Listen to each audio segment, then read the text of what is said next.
Explore only the truth, the two for you all. Shobha explores.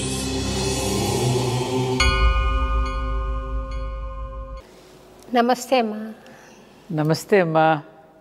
బాగున్నారా తల్లి? చాలా బాగున్నాను. సంతోషం అమ్మా. మీరు ఏ సభా కార్యక్రమంలో కానీ యా దేవి సర్వభూతేషు శక్తి రూపేణ సంస్థిత నమస్తస్యై నమస్తస్యై నమస్తస్యై నమో నమః అని ప్రారంభం చేస్తారు కదా. అవును తల్లి. అది ప్రారంభించాక మీరు అమ్మవారి అంశం మీలో ప్రవేశిస్తుందో ఏమో అనర్గళంగా మాట్లాడతారు తల్లి. నేను ఇది ఎలా గమనించుకున్నానంటే, అన్నమ గాయత్రి మొదటిసారి పఠించినప్పుడు కొంత, రెండోసారి మూడోసారి అనేసరికి నాకు ఫుల్ కనెక్షన్ దొరికిపోతుంది. పాడటానికి కూడా ఎవరో పాడుతుంటే నేను వింటున్నాననే భావన కలుగుతుంది. అది నేను గమనించాను మీలో. మీరు ఒకసారి ఆ శ్లోకం చెప్పి ప్రారంభిద్దామమ్మా. తప్పకుండానమ్మా. యా దేవీ సర్వభూతేషు శక్తిరూపేణ సంస్థిత నమస్తస్యై నమస్తస్యై నమస్తస్యై నమో నమః. నా ముందు కూర్చున్న మీరు కూడా శక్తి స్వరూపిణియే. అందుకు మీకు నమస్తస్యై నమస్తస్యై నమస్తస్యై అంటూ 3 సార్లు నమస్కరిస్తున్నా. థ్యాంక్స్ తల్లి. అన్నా ఆగు, నీ భార్య మాటే వింటావా, ఈ చెల్లెలి మాట వినవా అని మీరు ఒకసారి కీర్తిశేషులు ఎన్టీ రామారావు గారిని శాసిస్తూ నిలిపివేశారు, సభా నిష్క్రమణం చేస్తున్న వారిని. అది చాలా ధైర్యంతో కూడుకున్న చర్య తల్లి. మీకెంత కమిట్మెంట్ ఉంటే మీరు అనుకున్న లక్ష్యం పట్ల అలా అనగలిగారు అని నేను చాలా సంతోషపడి మీకు అన్నమాచార్య భావనావాహిని పక్షాన ధైర్య అవార్డు ఇవ్వడానికి అదొక అంశగా నాకు గుర్తుండిపోయింది. మీరు చెప్తే విని నాకు గుర్తుండిపోయింది. అది చూసిన వాళ్ళు ఎంత ఆనందపడి ఉంటారో. ఆ పిక్చర్స్ మీరు నాకు పంపారో, నేను వాళ్ళకు ఐ డ్రీమ్స్ వాళ్ళకి అందజేస్తాను తల్లి. అమ్మా, అయితే ఆ ఉదంతం ఒకసారి చెప్తే నాకు తెలుసు ప్రేక్షకులు కూడా వింటారని. ఎంత గుర్తు పెట్టుకున్నారమ్మా మీరు ఈ విషయాన్ని. చాలా సంతోషం. ఇది 1990, 91, 92 సంవత్సరాల్లో జరిగినటువంటి సన్నివేశం. అప్పుడు నేను రుద్రారం అని పటాన్ చెరువుకి అవతల ఒక గ్రామం ఉందమ్మా. అక్కడ యాంత్రిక వధశాల పేరిట మెకనైజ్డ్ స్లాటర్ హౌస్ దానిని నిర్మాణం చేసి ఆ చుట్టుపక్కల ఉన్నటువంటి గ్రామాల వారి యొక్క వ్యవసాయ భూములు కూడా కాలుష్యం అయ్యేటట్టుగా ఒక ప్రమాదకరమైనటువంటి పరిస్థితిలో ఉన్నప్పుడు నాకు తెలిసినటువంటి విషయం, రోజుకు 2500 గోవులని కిందికి వేలాడదీసి చాలా మరిగినటువంటి నీళ్లను గోవుల మీద పోసి ఆ మాంసాన్ని మిడిల్ ఈస్ట్ కంట్రీస్కి ఎగుమతి చేసినటువంటి సందర్భం అది. అప్పుడు పటాన్చెరులో డాక్టర్ కిషన్ రావు గారు, తర్వాత ఇక్కడ కొంతమంది జైన్స్, వీళ్ళందరం కలిసి దాని వ్యతిరేకంగా పోరాటం చేస్తున్నప్పుడు ఆ దృశ్యాన్ని చూసి నేను చలించిపోయి అప్పుడు నేను దీనిని ప్రజల్లోకి తీసుకువెళ్ళాలని ఒక ఉద్యమం తలపెట్టినప్పుడు 3 నెలల పాటు కేవలం ద్రవ పదార్థం మాత్రమే తీసుకుని మళ్ళీ అయోధ్య రామజన్మభూమి ఎప్పుడు ఉద్యమం ఎట్లా చేశామో ఆ విధంగా నేను గ్రామాన తిరిగి ప్రచారం చేయటం జరిగింది. ఆ సందర్భంలో నేను జైలుకు కూడా వెళ్ళడం జరిగిందమ్మా. అప్పుడు ఈ జరిగిన తర్వాత ఈ జైన్ సేవా సంఘ వాళ్ళు, మహావీర్ వాళ్ళంతా కూడా ఫాలోయర్స్ అన్నమాట. నన్ను అక్కినేని అమల గారిని జీవదయారక్ష అనే అవార్డుతో సత్కరిస్తామని చెప్పి మాకు ఆహ్వానం పంపడం జరిగింది. అయితే ఆ అవార్డు నేను స్వీకరించాల. అమల గారు తీసుకున్నారు. ఎందుకంటే జీవదయారక్ష అంటే సకల జీవరాశుల పట్ల మనం ఉన్నప్పుడే అది జీవదయారక్ష అనే దానికి మనకి అర్హత లభిస్తుంది. అందుకని నేను కేవలం గోవు అనేటటువంటిది పూజనీయమైనటువంటిది, మనకి ఎంతో సంపదనిస్తున్నటువంటిది, వ్యవసాయంలో రైతులకి సోదర వర్గానికి చెందినటువంటివి, అటువంటి వాటిని వధించటం అనేటటువంటిది ముఖ్యంగా మన హిందువులకి పూజనీయమైనటువంటి గోవు. ఆ సందర్భంలో ఎన్టీ రామారావు గారిని, లక్ష్మీ పార్వతిని ముఖ్య అతిథిగా పిలిచారు జైన్స్ అందరూ కలిసి. అప్పుడు రామారావు గారు, లక్ష్మీ పార్వతి ఇద్దరు కూడా మన గౌతమ బుద్ధుడు గురించి, మహావీరుడు గురించి శ్లోకాలు చెప్తూ వారి యొక్క అహింసా విధానాన్ని గురించి చెప్పడం ప్రారంభించారు ఉపన్యాసంలో. వారి ఉపన్యాసం ముగిసింది, ఇంకా వెళ్ళిపోబోతూ ఉన్నారు. వెళ్ళిపోబోతూ ఉన్న సందర్భంలో నాకు కొంచెం ఆవేదనతో కూడిన ఆవేశం వచ్చింది, ధర్మావేశం. వెంటనే మైక్ లాక్కుని, అన్న ఆగు, ఏం వెళ్ళిపోతున్నావు? భార్య మాట్లాడుతూ ఉంటే ముసిముసి నవ్వుకున్నావే, మరి చెల్లి మాట కూడా విను అని ఆయన నిలబెట్టేసి చాలా మాట్లాడటం జరిగింది. ఆ డైలాగ్స్ అన్నీ ఇప్పుడు నేను చెప్పలేను. ఒక్క క్షణం ఆయన నివ్వెరిపోయి నాకు ఏదో చెప్తూ ఉన్న సందర్భంలో ఏదో మాట ఇవ్వబోతున్నారు. ఆయన ఇవ్వబోతున్న సందర్భంలో ఆవిడ వెంటనే రామారావు గారిని చేయి పట్టుకుని తీసుకుని వేదిక మించి దిగి వెళ్ళిపోయారు. తర్వాత ఆరా తీశారని తెలిసింది ఎవరు ఆవిడ, ఎందుకు పాపం అంత ఆవేశపడింది అని నా గురించి ఆరా తీసిన విషయం కూడా తర్వాత తెలిసిందమ్మా. అప్పుడు రామారావు గారిని ఈ విధంగా నిలదీసి కొన్ని ప్రశ్నలు వేయటం సంభవించిందనమాట. మీ వంటి మహనీయులు ఎంతోమంది ఎంతో కృషి చేస్తే ఈరోజు గోమాతకు కొంత గౌరవం దక్కింది తల్లి. అవునమ్మా, ఈరోజు ఆదరిస్తున్నారు, బాగా గోవును పూజిస్తున్నారు, ఆదరిస్తున్నారు, పోషిస్తున్నారు. ఎక్కడ గోశాలలు పెట్టినా వాళ్ళ బాధ్యతగా తీసుకుని అందరూ చాలామంది ప్రవచకులు కూడా కాస్త దాని పట్ల అవగాహన కల్పిస్తున్నారు. ఎప్పుడైతే గోమాతను మళ్ళీ ఆదరించటం మొదలుపెట్టామో, ఎప్పుడైతే గోమాతను పోషించుకోవటం మనం ప్రారంభిస్తామో అప్పటి నుండి సత్యయుగ ఆరంభానికి పునాదులు పడినట్టే లెక్కమ్మ. ఎందుకంటే కలిపురుషుడు రావడంతో తన్నింది ముందు గోవునే కదా, గో వృషభాలను తన్నినందుకే కదా కలి యొక్క లక్షణాలన్నీ మనకు అంటుకున్నాయి. కాబట్టి గోవును మళ్ళీ గౌరవిస్తే గో వృషభాలని, గోవు భూమాతకు ప్రతీక, వృషభమేమో ధర్మానికి ప్రతీక. మరి ఈ రెండింటినీ కనుక మనం పూజించుకోవడమే కాదు, పసుపు కుంకుమలు పెట్టి వాటిని సంరక్షించుకోవటం, పోషించుకోవటం కూడా మన ధర్మం కావాలి. ఈ సందర్భంలోనే పివి నరసింహారావు గారిని కూడా నిలదీశానమ్మా. ఇదే అంశం పైన మీరు ఎలాగూ ప్రస్తావన తెచ్చారు కాబట్టి చెప్తున్నా. సుప్రీంకోర్టులో నా పేరు మీదనే దీని పట్ల బాధపడి కేసు వేయడం జరిగినప్పుడు కోర్టులో కూడా ఏదో జరుగుతూ ఉన్నాయి, సరైనటువంటి జడ్జిమెంట్ రావటం లేదు, కేసు ఫైనల్ కావడం లేదు. ఆ సందర్భంలో పివి నరసింహారావు ప్రధానమంత్రిగా ఉన్నప్పుడు హైదరాబాద్ వచ్చారు, రాజ్భవన్లో ఉన్నారు. అప్పుడు నేను, దత్తాత్రేయ గారు, ఇంకొక స్వామీజీ అపాయింట్మెంట్ తీసుకుని వెళ్ళబోతున్న సమయంలో వారు ఎయిర్పోర్ట్కి వెళ్ళిపోతున్నారు. కారులో ఎక్కారు పివి నరసింహారావు గారు, గవర్నర్ కృష్ణకాంత్ గారు బయట నిలబడి ఉన్నారమ్మా. నేను ఇక బయలుదేరిపోతున్న పివి నరసింహారావు బానెట్ మీద చేతులు పెట్టి కారు ఆపేసి స్వస్తి ప్రజాభ్య పరిపాలయంతాం న్యాయేన మార్గేణ మహీమహీస గోబ్రాహ్మణేభ్య శుభమస్తు నిత్యం లోకా సమస్త సుఖినో భవంతు అన్నారు కదా పివి గారు అని నేను అంటూ ఉంటే కృష్ణకాంత్ గారు కొంచెం పులకించిపోయి ఇలా నమస్కారం పెట్టారమ్మా. ఆ శ్లోకం చెప్తూ ఉన్నప్పుడు పక్కనే అప్పుడు ముఖ్యమంత్రి ఎన్ జనార్దన్ రెడ్డి గారు ఉన్నారు. నా వైపు కొంచెం విసుగ్గా చెప్పావులే అన్నట్టుగా ఒక చేత్కారంతో తిరస్కారంగా మాట్లాడారు. నేను ఇలా చూసి, ఈ పదవి శాశ్వతం కాదండి, ఎక్కువ కాలం ఉండదు అన్న. తమాషా అమ్మ, నిజంగా 10 రోజుల్లో ఆయన పదవి పోయింది. పివి గారు శ్రద్ధగా విని ముఖ్యమంత్రిని కారులో నుంచి దింపేసి దత్తాత్రేయ గారిని కారులో ఎక్కించుకుని ఎయిర్పోర్ట్ వరకు విషయాలన్నీ తెలుసుకున్నారు. అదమ్మా పివి నరసింహారావు గారి గొప్పతనం. మహానుభావుని తలుచుకోవాలి ఈ సందర్భంగా. ఆయన అన్ని విషయాలు కూలంకషంగా విని తెలుసుకుని దత్తాత్రేయ గారు కొన్ని విషయాలు చెప్పడం జరిగిందమ్మా. ఈ 2 విషయాలు అటు పివి నరసింహారావు ప్రధానమంత్రి గారిని, మన ముఖ్యమంత్రి గారిని కూడా ఈ సందర్భంగా కలిసి దాన్ని గుర్తు చేసినటువంటి సందర్భం అది. మీరు గుర్తు చేశారు, చాలా సంతోషం.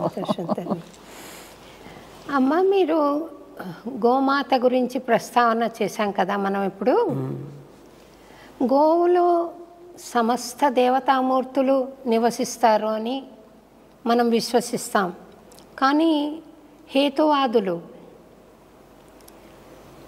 ఒక కుక్క ప్రాణం ఎంత ముఖ్యమో ఆవు ప్రాణం అంతే ముఖ్యము, కుక్కకి ఎలా నొప్పి కలుగుతుందో ఆవుకు అలాగే నొప్పి కలుగుతుంది, ఏ విధంగా ఆవు శ్రేష్టమైనది మాకు భౌతికంగా కనపడదు కదా అంటారు.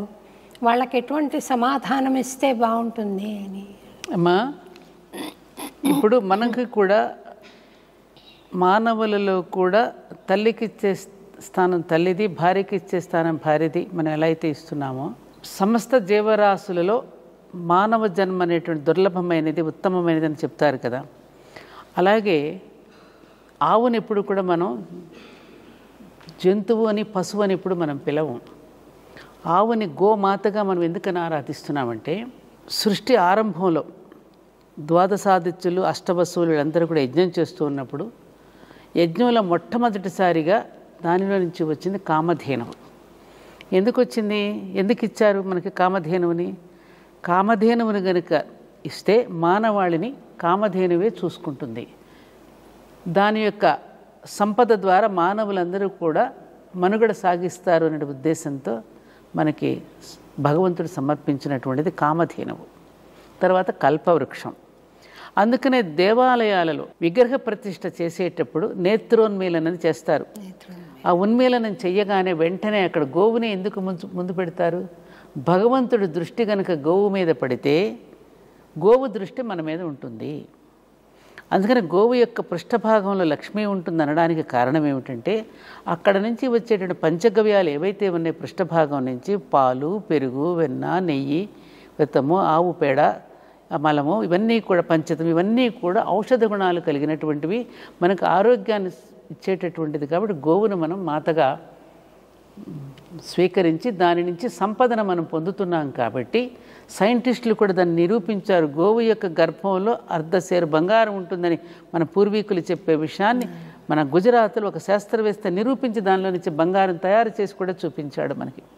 అటువంటి సంపదనిచ్చేటువంటి గోమాతని మనం మాతగా దైవంగా పూజిస్తాం. ఒక్క గోమాతనే కాదు, మనం ప్రతి రాయిని, రప్పని, పుట్టని, అన్నింటినీ కూడా దేవతగా భావించే గొప్ప తత్వం మన సనాతన ధర్మం మనకి నేర్పించింది. అంటే సృష్టిని ఆరాధించడం, ప్రకృతి ధర్మానికి అనుగుణంగా మానవుడు జీవించటం ఎలాగో నేర్పించిందే సనాతన ధర్మం. అందుకే అది శాశ్వతమైనటువంటి ధర్మం. అందులో గోవుకున్నటువంటి ప్రాశస్త్యం చెప్పలేనటువంటిది. మిగతా జంతువులలో లేనటువంటి గొప్ప గొప్ప లక్షణాలన్నీ కూడా, గొప్ప గొప్ప ధర్మాలన్నీ కూడా గోవులో ఉన్నాయి. కాబట్టి అది పూజనీయము. మనకి కళ్ళకి కనిపిస్తోంది కదా అది. గోవు పాల నుంచి మనం తల్లి లేని పిల్లలకు ఆవు పాలు శ్రేష్టమని చిన్నప్పుడు మనం 1వ తరగతి పుస్తకంలోనే మనం చదువుకున్నాం. తల్లిపాలు లేని వాళ్ళందరికీ ఆవు పాలు నుంచి పోషించిన వైనం మనందరికీ కుటుంబాల్లో తెలుసు. అందుకని గాడిద పాలు ఇచ్చి మనం అయితే మన పిల్లల్ని పోషించలేదు కదా. కాబట్టి అది శ్రేష్టమైన దేవతగా ఆరాధించటం అనేటటువంటిది మన సనాతన ధర్మంలో మనకున్న గొప్ప సాంప్రదాయం, గొప్ప భక్తి భావన. సంతోషం తల్లి. మీరు మహాతల్లి ద్రౌపది నిండు సభలో అవమానపడిన తర్వాత జుట్టు విరబోసుకొని మళ్ళీ నేను ఈ దుర్యోధనుడు ఎప్పుడైతే వధింపబడి ఆ రక్తంతో నేను ఈ జుట్టును నేను సవరించుకుంటానో అప్పుడు నేను ఈ జుట్టు ముడి వేసుకుంటాను అని శపథం చేసింది కదమ్మా. అలాంటి సందర్భమే మీరు కూడా జీవితంలో మీరు ఒకనొక సందర్భంలో జుట్టు అర్థమైంది విరిచేసి అయోధ్యలో రామాలయం రాముడే ఎప్పుడు ప్రతిష్ఠింపబడతాడో అప్పుడే నేను ముడుచుకుంటాను అని, రామాలయానికి శంకుస్థాపన ఎప్పుడు జరుగుతుందో అప్పుడు నేను ముడి వేసుకుంటాను అని శపథం చేయడం జరిగింది. దానికి కారణం ఏమిటంటే అమ్మా, నేను 1988లో కంచి పరమాచార్య చంద్రశేఖరేంద్ర సరస్వతి మహాస్వామి వారిని దర్శించుకోవడం జరిగింది. దర్శించుకున్నప్పుడు స్వామిని నాకేమిటో స్వామి నాకు తెలియకుండా ఏదో చెప్పాలని అనిపిస్తోంది. మరి నేనేం పెద్దగా చదువుకోలేదు, నాకు రామాయణ భారత భాగవత పురాణ ఇతిహాసాలు ఏవీ నాకు తెలియవు, కానీ ఏదో తన్నుకొస్తోంది స్వామి, నాకేదో చెప్పాలని, ధర్మ ప్రచారం చేయాలని స్వామి నన్ను అనుగ్రహించండి అని స్వామివారిని అడిగానమ్మా. నడిచే దైవం పరమాచార్యుల వారిని. అప్పుడు వారు నన్ను చిరునవ్వుతో నన్ను ఆశీర్వదించి పంపించారు. ఆ చిరునవ్వుతో ఏదో తమిళ్లో ఏదో మాట్లాడారు, నాకు అర్థం కాలేదు. అప్పుడు మఠంలో నుంచి పక్కన నుంచి వచ్చి, అమ్మ నువ్వు స్వామివారికి అనుగ్రహం చాలా పొందావు తల్లి ఈ రోజున, వారు అలా నవ్వడం మేము చూసి చాలా కాలమైంది, వస్తారందరూ ఎన్నికల్లో గెలిపించమని, లేకపోతే పిల్లలకి ఉద్యోగం రావడం లేదనో, లేకపోతే అమ్మాయికి పెళ్ళిళ్ళు కావడం లేదని ఏదో ఒక దీని మీద వస్తూ ఉంటారు పాపం, వాళ్ళ కష్ట సుఖాలు చెప్పుకోవడానికి. కానీ ధర్మ ప్రచారం అన్న మాట స్వామికి చాలా ఆనందం కలిగించినట్టుంది తల్లి, నువ్వు అనుగ్రహం పొందావు అని చెప్తే, మంచిదే కదండి, చాలా సంతోషం, అంతకంటే ఇంకా నాకు కావాల్సిందేముందని నమస్కారం చేసుకుని వచ్చేసానమ్మా. ఆ తర్వాత తిరుపతిలో విశ్వ హిందూ పరిషత్ వాళ్ళు ధర్మ సమ్మేళనం పెట్టారు. ఆ ధర్మ సమ్మేళనానికి నేను కూడా వెళ్ళడం జరిగింది. వెళ్ళి తిరిగి వచ్చేస్తూ ఉన్న సందర్భంలో నేనెవరినో తెలియదు, నాకు ఆ కార్యక్రమంలో నేను భాగస్వామిని కాదు, ఒక ప్రేక్షకురాలిగా మాత్రమే నేను వెళ్ళాను. వెళ్ళిపోతూ ఉన్న సందర్భంలో మాన్యశ్రీ పుల్లారెడ్డి గారు, ఎక్కడికి వెళ్ళిపోతున్నావమ్మా అంటే, ఇంక ఈరోజు హైదరాబాద్ వెళ్ళిపోతున్నానండి, పిల్లల్ని కూడా వదిలేసి వచ్చాను కదా అంటే, ఆయన ఒక మాట అన్నారు, ఒక క్షేత్రానికి వచ్చినప్పుడు ఏ నిమిషానికి ఏ ప్రసాదం దొరుకుతుందో చెప్పలేమమ్మా, నువ్వు ఉండు అన్నారు. అంతేనమ్మా, నేను అక్కడే ఉన్నాను, అబౌట్ టర్న్ అసలు అంతే, అక్కడ ఉండగానే మైకులో నుంచి నా పేరు వినపడింది, సత్యవాణి గారిని వేదిక మీదకి ఆహ్వానిస్తున్నాం అని పిలిచారు. పిలవగానే నేను స్టన్ అయిపోయాను. నేనేమిటి ఆ వేదిక మీద, ఎంత పెద్ద వేదిక అంటే మాది కొన్ని కిలోమీటర్ల పొడగునుంది అది, ఆ వేదిక అంత పెద్దది. మన స్వామి చిన్మయానంద దగ్గర నుంచి రాజమాత విజయరాజ సింధ్యా దగ్గర నుంచి పెద్ద పెద్ద స్వామీజీలంతా వేదిక మీద ఉన్నారు. ఆ వేదిక మీదకి నేను వెళ్ళడం ఏమిటి, నన్ను పిలవడం ఏమిటి అని నేను స్పృహలో ఉన్నానా లేదా అని నాకు ఆశ్చర్యం కలిగింది. ఇప్పుడు వేదిక మీదకి వెళ్ళి భయపడుతూ ఏం మాట్లాడాలి, నేను ఎప్పుడో చిన్నప్పుడు స్కూల్లో డిబేట్లో మాట్లాడుంటాను, మొట్టమొదటిసారి అంత పెద్ద వేదిక మీద. అప్పుడు ఇందాక మీరు చెప్పారే, ఎందుకమ్మ యాదేవి సర్వభూతేషు అంటూ మీరు ప్రారంభం చేస్తారని, అక్కడ ఆ వేదిక మీద మొట్టమొదటిసారిగా శ్రీ వెంకటేశ్వరుడి పాద సన్నిధిలో కింద, తిరుపతిలో తిరుమల కింద భాగంలో అమ్మవారిని అలా స్మరించుకుని, నేనేది మాట్లాడుతున్నానో అది నీవే మాట్లాడమ్మా అని తలుచుకుని ఆ ప్రార్థన, అందుకే అప్పటి నుంచి ఆ ప్రార్థన అలా కొనసాగుతూ వస్తుంది. ఆ ప్రార్థన చెయ్యగానే నాకు తెలియకుండానే మాటలు వచ్చేస్తున్నాయి నాలో నుంచి. అంటే నేను కాదు మాట్లాడింది, పరమాచార్య మాట్లాడించారు. అలా జరిగినటువంటి ఆ నేపథ్యంలో నేను లండన్ విరాట్ హిందూ సమ్మేళనానికి వెళ్ళాను. అక్కడి నుంచి తిరిగి వచ్చిన రోజునే, ఇంకా ఇంట్లోకి కూడా నేను పూర్తిగా వెళ్ళలేదమ్మా, గేట్లో నుంచి లోపలికి వెళుతూ ఉన్న సందర్భంలో వెంటనే మళ్ళీ కారు వచ్చింది నా కోసం. మిమ్మల్ని వెంటనే బయలుదేరి రమ్మంటున్నారు గవర్నర్ దగ్గరికి కలవడానికి. మాన్యశ్రీ బిరుదు రామరాజు గారు, పుల్లారెడ్డి గారు, ఇంకా పెద్దలు ఎంతోమంది కలిసి వెళ్తారు, మిమ్మల్ని కూడా రమ్మని పిలిచారని నాకు కబురు వచ్చింది. వెంటనే నేను వెళ్ళాను. అందరం కలిసి వెళితే అక్కడ గవర్నర్ గారిని జై శ్రీరామ్ అంటూ అందరం నమస్కారం చేశాం. ఆమె ప్రతి నమస్కారం చేయలేదు, మళ్ళీ జై శ్రీరామ్ అని ప్రతివాదము చేయలేదు. అప్పుడు నాకు కూర్చోమని కూడా కనీసం అనలా. వెళ్ళిన వాళ్ళు ఎవరు సామాన్యులేం కాదు, అందరూ పెద్ద పెద్దవాళ్ళు, గొప్ప గొప్ప పనులు చేసినటువంటి వాళ్ళు. నాకు కోపం వచ్చేసింది. అంతకుముందు విరాట్ హిందూ సమ్మేళనంలో చాలామంది ప్రముఖుల యొక్క మాటలు విని ఉన్నాను, తిరుపతిలో కూడా విని ఉన్నాను. ఈ లోపల ఈ ఆలోచనలన్నీ నాలో సుళ్ళు తిరుగుతున్నాయి. ఏమిటి, శ్రీరామచంద్రుడి యొక్క మాట చెప్పగానే ఎందుకు వీళ్ళకి ఇంత చిరాకు, ఎందుకు ఇంత పరాకు? నేషనల్ హీరోనే కాదు, ఆయన జగత్తును మొత్తాన్ని పరిపాలించినటువంటి సార్వభౌముడు. అటువంటి సార్వభౌముడిని శ్రీరామచంద్రుడు పేరెత్తగానే వీళ్ళు ఎందుకు ఇంత చిరాకు పడుతున్నారు? ఈ దేశం ఎవరిది, ఈ భూమి ఎవరిది? ఇలాంటి ఆవేశపూరితమైనటువంటి మాటలు నాలో సుళ్ళు తిరుగుతున్నాయి. బయటకు వచ్చిన తర్వాత అక్కడ ఖైరతాబాద్లో బెల్లా విస్టా దగ్గర బహిరంగ సభ. అక్కడికి రాగానే నా వంతు వచ్చింది, నన్ను మాట్లాడమన్నారు. మాట్లాడమని అప్పటికే నా లోపల ఈ ఆవేశపూరితంగా ఇలా ఆలోచిస్తున్నాను కదా, ఈ కోపం ఉంది లోపల. వెంటనే నా నోటి నుంచి మరి ఏ స్వామీజీ పలికించుంటారు, అయోధ్యలో శిలాన్యాసం జరిగే వరకు నేను కురులు ముడవను అని శపథం చేసేసి ఇంటికి వచ్చేసి అక్కడే జుట్టు ముడి తీసేసి రాగానే మా వారు కూర్చుని ఉన్నారు అక్కడ లోపల. ఆయన బిత్తరపోయి చూస్తున్నారు, ఇట్లా జుట్టు ముడి తీసుకుని వచ్చేసాను కదా. మా మదర్ ఉన్నారు, పిల్లలు ఇంట్లో ఉన్నారు. ఏమండి నేను భయపడుతూనే వారి దగ్గరికి వెళ్ళి, నేను యాజ్ ఏ హిందూ ధర్మపత్నిగా మీ అనుమతి లేకుండా నేనేమి చేయకూడదు, కానీ మరి ఈరోజు ఏదో ధర్మావేశంలో ఇలా అనేసి వచ్చాను. నేను ఇలా అనిన తర్వాత మరి నేను ఇంట్లో ఉండడానికి వీల్లేదు, నేను ఇంకా ప్రజల్లోకి వెళ్ళాలి. ఎందుకు శ్రీరామచంద్రుడి యొక్క మందిరం అవసరమో నేను ప్రజలకు వివరించాలి అంటే రాముడి గురించి, మన ధర్మాన్ని గురించి నేను చెప్పాల్సిన అవసరం ఉన్నది. మరి మీ అనుమతి కావాలి అంటే, నా అనుమతితో ఇందులో నీకు అవసరం లేదు, I am also devotee of Rama, కాబట్టి ఇందులో నా అనుమతితో నీకు పని లేదు, యు గో హెడ్ అన్నారండి వారు.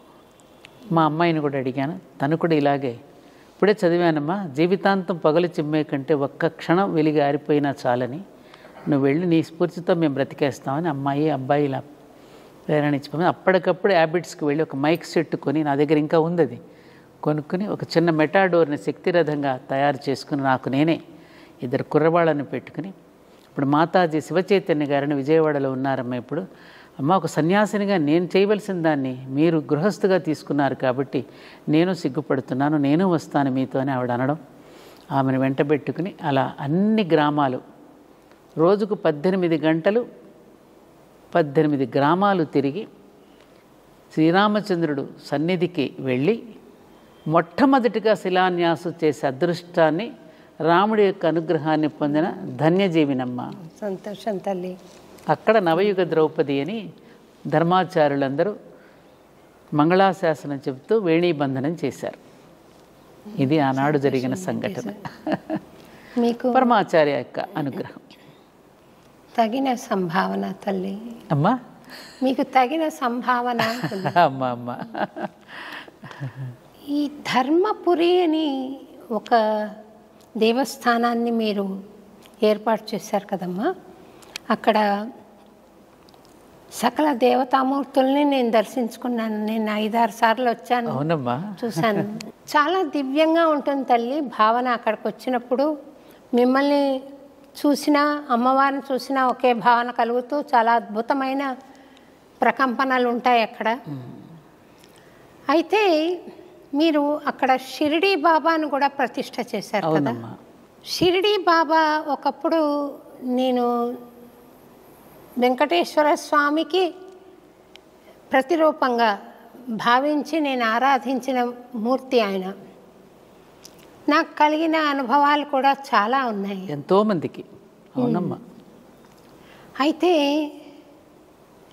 ఎందుకని ఈ రోజుల్లో చాలా ప్రముఖమైన దేవస్థానాల నుండి ఆయన విగ్రహాలు తొలగించి వేయడం కానీ, ఆయన హిందూ మతానికి చెందినవాడు కాదు అని ఇటువంటి ప్రసక్తి వస్తోంది కదా, అది సబబేనా?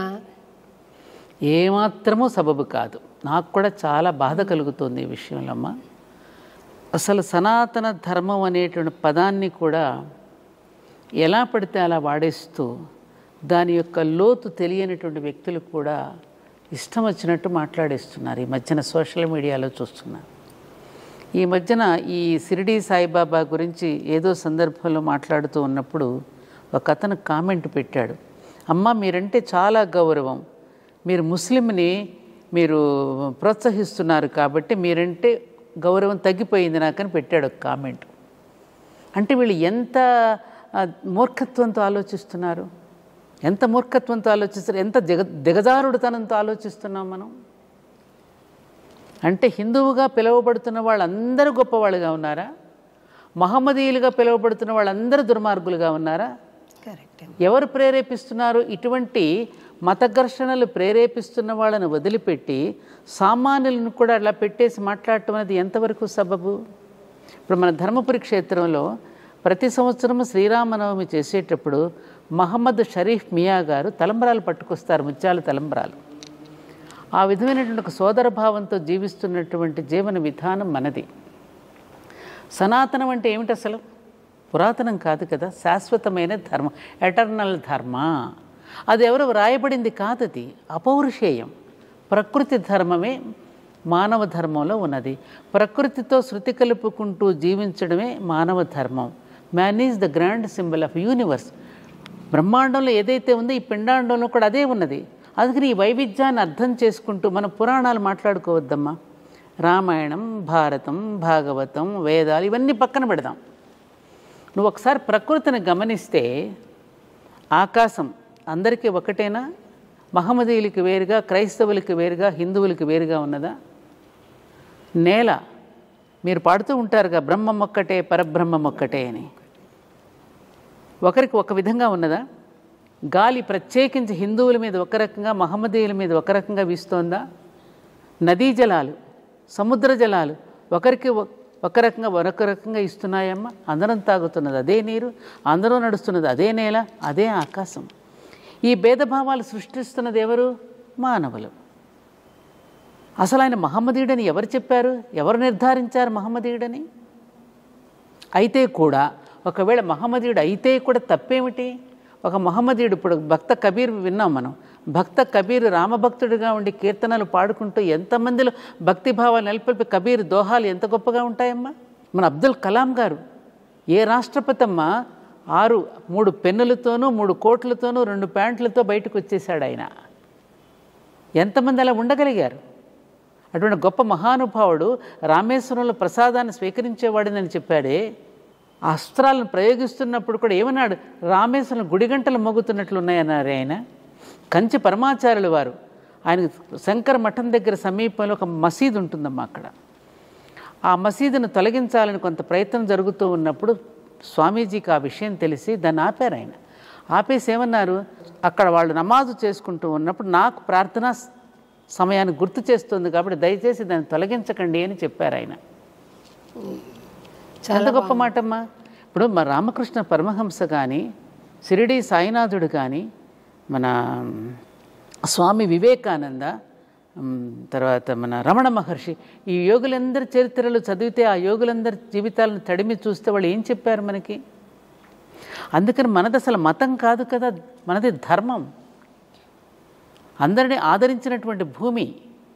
శ్రీరామచంద్రుడు ఇతను మహమ్మదీయుడా, ఇతడు క్రైస్తవుడా, ఇతడు జైనుడా, ఇతడు బుద్ధుడా చూస్తాడా? ఏ దేవుడైనా అలా చూశాడా? అలా చూస్తే ఆయన దేవుడు అవుతాడా? కాబట్టి ఈ మత ఘర్షణను రేకెత్తించి ప్రజలలో ఈ రకమైన భేదభావాలను సృష్టిస్తున్నటువంటి వాళ్ళ మీద మనం ఇది చేయాలి తప్ప, ప్రజలలో ఈ రకంగా మతాల పట్ల, కులాల పట్ల ఈ విధమైన భేదభావాలు సృష్టించి ఆనాడు బ్రిటిష్ వాళ్ళు డివైడ్ అండ్ రూల్ ప్రవేశపెడితే దాన్ని మరింతగా దానిని మనం ఇంకా పెంచి పోషించుకుంటున్నామే. ఆయన ఏం చెప్పాడు? మీరు శ్రీరామనవమి కళ్యాణ ఉత్సవాలు జరిపించారు బాబా, దీపాలు వెలిగించారు దీపావళి రోజున, పక్కనే ఆంజనేయ స్వామి గుడిలో పూజలు చేయించారు, ఖండోబా అంటే పరమశివుడి దగ్గరికి పూజలు చేయించారు, విద్యాలయాలు పెట్టించారు. ప్రతి వాడిని కూడా దగ్గరికి వెళ్ళి స్పృశించి వాళ్ళ యొక్క కష్ట సుఖాలను తెలుసుకుని ఆ కష్టాలను తాను స్వీకరించి వాళ్ళందరికీ కూడా మేలు చేశాడు. స్మరించగానే అందరి దగ్గరికి ప్రత్యక్షమవుతున్నాడు. మన జీవితాలలో అనేక సన్నివేశాలు మనం చవి చూస్తున్నాం. రోజు నాకే జరిగిందమ్మా. ఒకసారి నేను మన ట్రాన్స్ఫర్ మీద ఊటీ వెళ్ళాం మేము. ఆ ఊటీలో మాకు ఒక కొండ మీద ఇచ్చారు ఇల్లు, బంగ్లా. ఇచ్చినప్పుడు నాకేమీ తోచకట్లా చదువుకుంటూ లలితా సహస్రనామం చదువుకుంటానికి పూజ గదిలోకి వెళ్ళబోతూ ఎందుకో మనసులో ఒక ఆలోచన వచ్చింది. బాబా నిజంగా మీరు కనుక ఉంటే నాకు ఇప్పటికప్పుడు మీరు విభూతి పంపించండి అని మనసులో స్మరించుకున్నాను, చూద్దామని. తమాషా ఏంటంటే ఎలా పంపించారో తెలుసా అమ్మా? నేను అక్కడ నిలబడి చేతిలో పుస్తకం పట్టుకుని, అప్పుడు ఒక గూట్లో దేవుణ్ణి పెట్టుకున్నాను, నిలబడి లలితా సహస్రనామం చదువుకుంటూ ఉంటే అక్కడెంతో దూరంగా ఉన్నటువంటి ఊద్బత్తి వెలిగిస్తే ఆ ఊద్బత్తిలో నుంచి వచ్చేటువంటి దోమం కాలిన తర్వాత వచ్చే బూడిద ఉంటుంది కదమ్మా, అది విభూతి, అది వచ్చి కరెక్ట్గా నా పుస్తకం మీదకి వచ్చి పడింది. అంత దూరంలో ఉన్న సాంబ్రాణి కడ్డీ వెలగగా వచ్చినటువంటి విభూతి వచ్చి నా పుస్తకం మీద పడింది. ఇది ఎవరిచ్చారు ఇక్కడికి? ఎవరు పంపించినట్టు ఇది? ఇలాంటి సన్నివేశాలు ఎన్నో. ఆ సన్నివేశాలను సమన్వయపరచుకోవడం మనకు చేత కావాలి. మరి 100 సంవత్సరాల నుంచి పూజిస్తున్నామే, 100 సంవత్సరాల నుంచి పూజిస్తున్నాడు బాబా ఇవాళ పనికి రాకుండా ఎలా అయ్యాడు? ఎవరు ప్రేరేపిస్తున్నారు? విగ్రహాలు తీసుకెళ్ళి బయటపడేస్తున్నారు, పుస్తకాలు తీసుకెళ్ళి బయటపడేస్తున్నారు, ఇష్టం వచ్చినట్టు కామెంట్స్ పెట్టేస్తున్నారు, ఎవరికి తోచినట్టు వాళ్ళు మాట్లాడేస్తున్నారు. మహమ్మదీయుల్లో గొప్పవాళ్ళు లేరా? హిందువులలో దుర్మార్గులు లేరా? హిందువులు ఎంతవరకు హిందుత్వాన్ని ఆచరిస్తున్నారు? అసలు ప్రేమతత్వమే కదమ్మా నేర్పించింది. ఏ గురువైనా సరే ప్రేమతత్వమే కదా. ప్రేమతత్వంతో నువ్వు దగ్గరకు తీసుకున్న సనాతన ధర్మం కానీ, సనాతన ధర్మం ఎవరిని కూడా విడదీసి చూడలేదు, అందరినీ కలపడానికే ప్రయత్నం చేసింది. అందుకని మన గురువులంతా చెప్పింది ఏమిటి? మతము అనే కూడని స్థితి నుండి ధర్మము అనే కూడలికి చేరుదాం. మతము అనే కూడని స్థితి నుండి ధర్మము అనే కూడలికి చేరుదాం. అప్పుడేమవుతుంది? ఇవాళ ప్రపంచ దేశాలన్నీ కూడా మన భారతదేశం వైపుకు చూస్తూ అక్కడ చర్చిలన్నీ వేలం వేస్తూ ఉంటే మన ప్రవాస భారతీయులు దాని వేలంలో కొని ఆలయాలుగా రూపొందిస్తున్నారమ్మా. మీరు పుట్టపర్తి వెళ్ళారు, మీకు తెలుసు, బాబా దగ్గరికి మీరు వెళ్ళారు. ఆ పుట్టపర్తికి వెళ్ళినప్పుడు ఆ తెల్ల జాతీయులందరూ కూడా అలా శిల్పాల్లా కూర్చుని ఆ ధ్యానం చేసుకుంటూ తపస్సు చేసుకుంటుంటే ఏమనిపించింది మనకి? వాళ్ళు ఏమన్నారు? ఇవేవి మాకు చెప్పలేదు, ఇదేది మాకు తెలియదు, మాకు వాళ్ళు ఏదో చెప్తే ఇప్పుడు నమ్ముకుంటూ వచ్చాం. ఇప్పుడు సనాతన ధర్మ యొక్క విలువలను బాబా బోధిస్తూ ఉంటే మాలో మేలుకొలుపు జరిగింది కాబట్టి దీనికి మేము ఎడిక్ట్ అయిపోయాం. ఇప్పుడు మేము ఆనందంగా సంతోషంగా బాధను కూడా మర్చిపోయి మేమందరం హ్యాపీగా ఉండగలగడానికి బాబానే కారణం చెప్పడంలా. ఎంతమంది విదేశీయులు మన సనాతన ధర్మం మీద పరిశోధన చేసి గ్రంథాలు రాశారు. అటువైపునేమో మేలుకొని అటు చేస్తూ ఉంటే ఇక్కడ మన దేశంలో ఈ రకమైన విభేదాలు కనుక సృష్టించుకుంటే ఏమైపోతాం మనం? రేపు భావితరాలకు ఏం చెప్తాం మనం? కరెక్టే తల్లి. ఏ మతంలో మంచి ఉన్నా అది సనాతన ధర్మంలోని భాగమేనమ్మా. కరెక్టే, అంతే కదమ్మా. కాబట్టి దీన్ని ఎంతవరకు మనం తెలుసుకుంటే అంత మంచిది. ఇప్పుడు కొన్ని కోట్లాది మంది ప్రజలు బాబాను ఆరాధిస్తూ ఉంటే, ఇవాళ మనం ఈ విధంగా తిరస్కరిస్తూ ఉంటే వాళ్ళ మనసులన్నీ గాయపడి మళ్ళీ ఒక గందరగోళంలో పడేయడంలా మనం. కొంచెం అరకొర భక్తి ఉన్నవాళ్ళు కన్ఫ్యూజ్ అయిపోతున్నారు. ఇప్పటికే మనం సాధారణంగా మనం భారతీయులు చెడిపోయారు అంటారు. భారతీయులు చెడిపోయారు అనడం కరెక్ట్ కాదమ్మా. భారతీయులు చెదిరిపోయారు, బెదిరిపోయారు. ఎంతోమంది ఈ దేశం మీదకి దండెత్తి పాలించినప్పుడు మన పురాణ ఇతిహాసాలని బూతుమాటలు అన్నారు. రామాయణం రంకు, భారతం బొంకు, వేదాలన్నీ కూడా ప్రాకృతిలో ఉన్న పిచ్చి గీతలు అన్నారు, పిచ్చి రాతలు అన్నారు. ఎన్నో రకాలుగా మనల్ని భ్రమలోకి గురి చేస్తే నిజమేనేమో అనే భ్రమల్లో మనం పడిపోయాం. ఎందుకని? మనకి శాస్త్రం మీద అధ్యయనం చేసే శ్రద్ధ లేకపోవడం వల్ల వేదాలను చాంటింగే చేస్తున్నాం తప్ప వేదాధ్యయనం చేసి దాని అర్థాన్ని సరిగ్గా మనం వివరించకపోవటం వల్ల చాలా ప్రమాదం జరిగింది. వర్ణ వ్యవస్థని వక్రీకరించారు కదా. వర్ణ వ్యవస్థను కులాలతో ముడిపెట్టేశారు. శ్రీకృష్ణుడు భగవద్గీతలో చెప్పింది ఏమిటి? ఆ భగవద్గీత శ్లోకాన్ని తాత్పర్యంతో పారాయణ చేస్తాం కానీ దాని లోతుకు వెళ్ళి మనం పరిశీలించము. ఆ లోతుకు వెళ్ళి పరిశీలించడమే కాకుండా మనల్ని స్పృశించి మనకు ఇప్పుడు బాబా ఉన్నారు, మళ్ళీ అక్కడికి వస్తున్నానని ఏమనుకోవద్దు. ప్రతి మనిషిని కూడా స్పృశించి దగ్గరకు తీసుకుని ప్రేమతో చెప్పారు. ఎంతమంది మన వాళ్ళలో సామాన్య ప్రజల్ని దగ్గరకు తీసుకుని వాళ్ళకి దర్శనమిచ్చి వాళ్ళని దగ్గర కూర్చోపెట్టుకుని ప్రేమతో చెప్తున్న వాళ్ళు ఎంతమంది ఉన్నారమ్మా? మనల్ని మనం పరిశీలించుకోవద్దు? మనం చేసిన తప్పులు మనం సరిదిద్దుకోవద్దా? మనం ఎంతమందిని దూరం పెట్టేశాం, ఎంతమందిని దూరంగా నెట్టేశాం, రాకూడదని ఆంక్షలు పెట్టాం, ముట్టుకోకూడదని ఆంక్షలు పెట్టాం. ఎందుకు ముట్టుకోకూడదో ఎందుకు చెప్పామా వాళ్ళకి? మనం చెప్పనప్పుడు అవతల వాళ్ళు ఎత్తుకుపోరా? వాళ్ళు చంకన ఎత్తుకోరా? మనం చేసిన తప్పులను మనం సరిదిద్దుకోకుండా ఎంత మట్టుకు ఈ విధంగానే భేదభావాలను సృష్టిస్తూ పోతే మనం ఎప్పుడు బాగుపడతాం? ఇక చాలా చక్కగా, అవునా కదా అమ్మా? దూరం పెట్టింది మనం, చంకనెత్తుకున్నారు వాళ్ళు. నేను చిన్నప్పుడమ్మా, నాకు 7వ సంవత్సరం వయసు, నేను కూర్చుని చదువుకుంటున్న అరుగు మీద. మా ఇంట్లో పెద్ద పాలేరని ఉండేవాడు. అతను శ్రీరామనవమి పండుగ కళ్యాణం జరుగుతుంది మా ఊర్లో. జరుగుతుంటే పానకం తీసుకురాడు, ఇంత పెద్ద లోటా పట్టుకుని వెళ్ళాడు. ఖాళీ లోటాతో తిరిగి వస్తున్నాడు. ఏం రాజుగా ఏది పానకం ఏది అన్నాను. చిన్నపిల్లని నేనప్పుడు. అమ్మగారు నాకు పోయినన్నారు, పాపగారు నాకు. ఎందుకని పోయినా? నేను హరిజనుడునని నాకు పోయినన్నారని.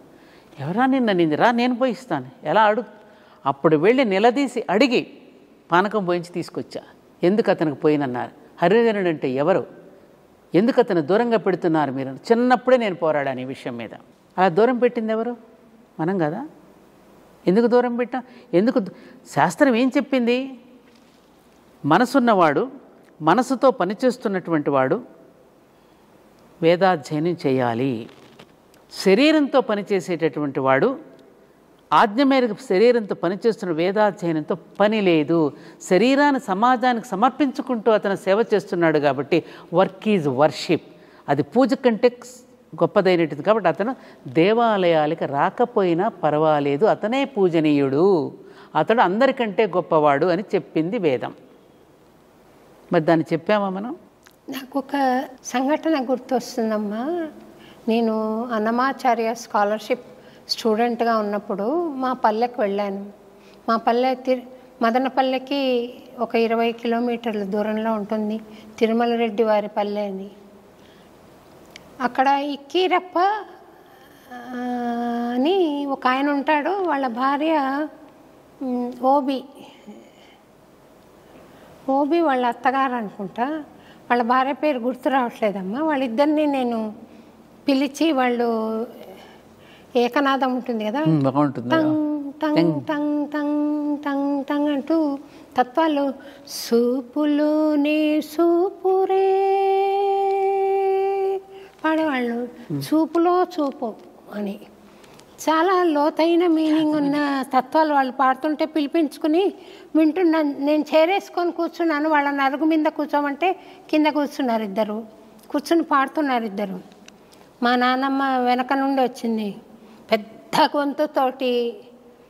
ఆ చిన్నపిల్ల పిలిస్తే రావడమేనా, నట్టింట్లో ఇట్లా కూర్చుని మీరు పాడతారా, వెళ్ళిపోండి ఇక్కడి నుంచి అని తిట్టేసరికి నేను చాలా మనసు నొచ్చుకొని కాసేపు మౌనం వహించి మళ్ళీ వాళ్ళ ఇంటికి వెళ్ళి, నా దగ్గర 40 రూపాయలు ఉంది, 10 రూపాయలు నా బస్ ఛార్జ్కి ఉంచుకొని 30 రూపాయలు వాళ్ళకిచ్చి, సారీ మీకు జరిగిన అవమానానికి మళ్ళీ వస్తాను, నేను మళ్ళీ మీ పాటలు వింటాను అని చెప్పి మధ్యాహ్నం బస్సు ఉంటే పట్టుకుని తిరుపతికి వెళ్ళిపోయాను.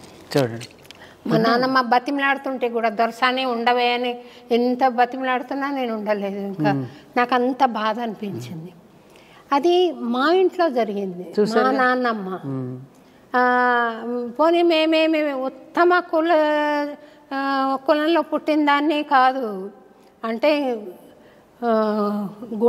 గుణకర్మాల్ని మీరు గణనలోకి తీసుకుంటే నేను ఉత్తమ కులానికి సంబంధించిన పనే చేస్తున్నాను, అదే మార్గంలో వెళ్తున్నాను.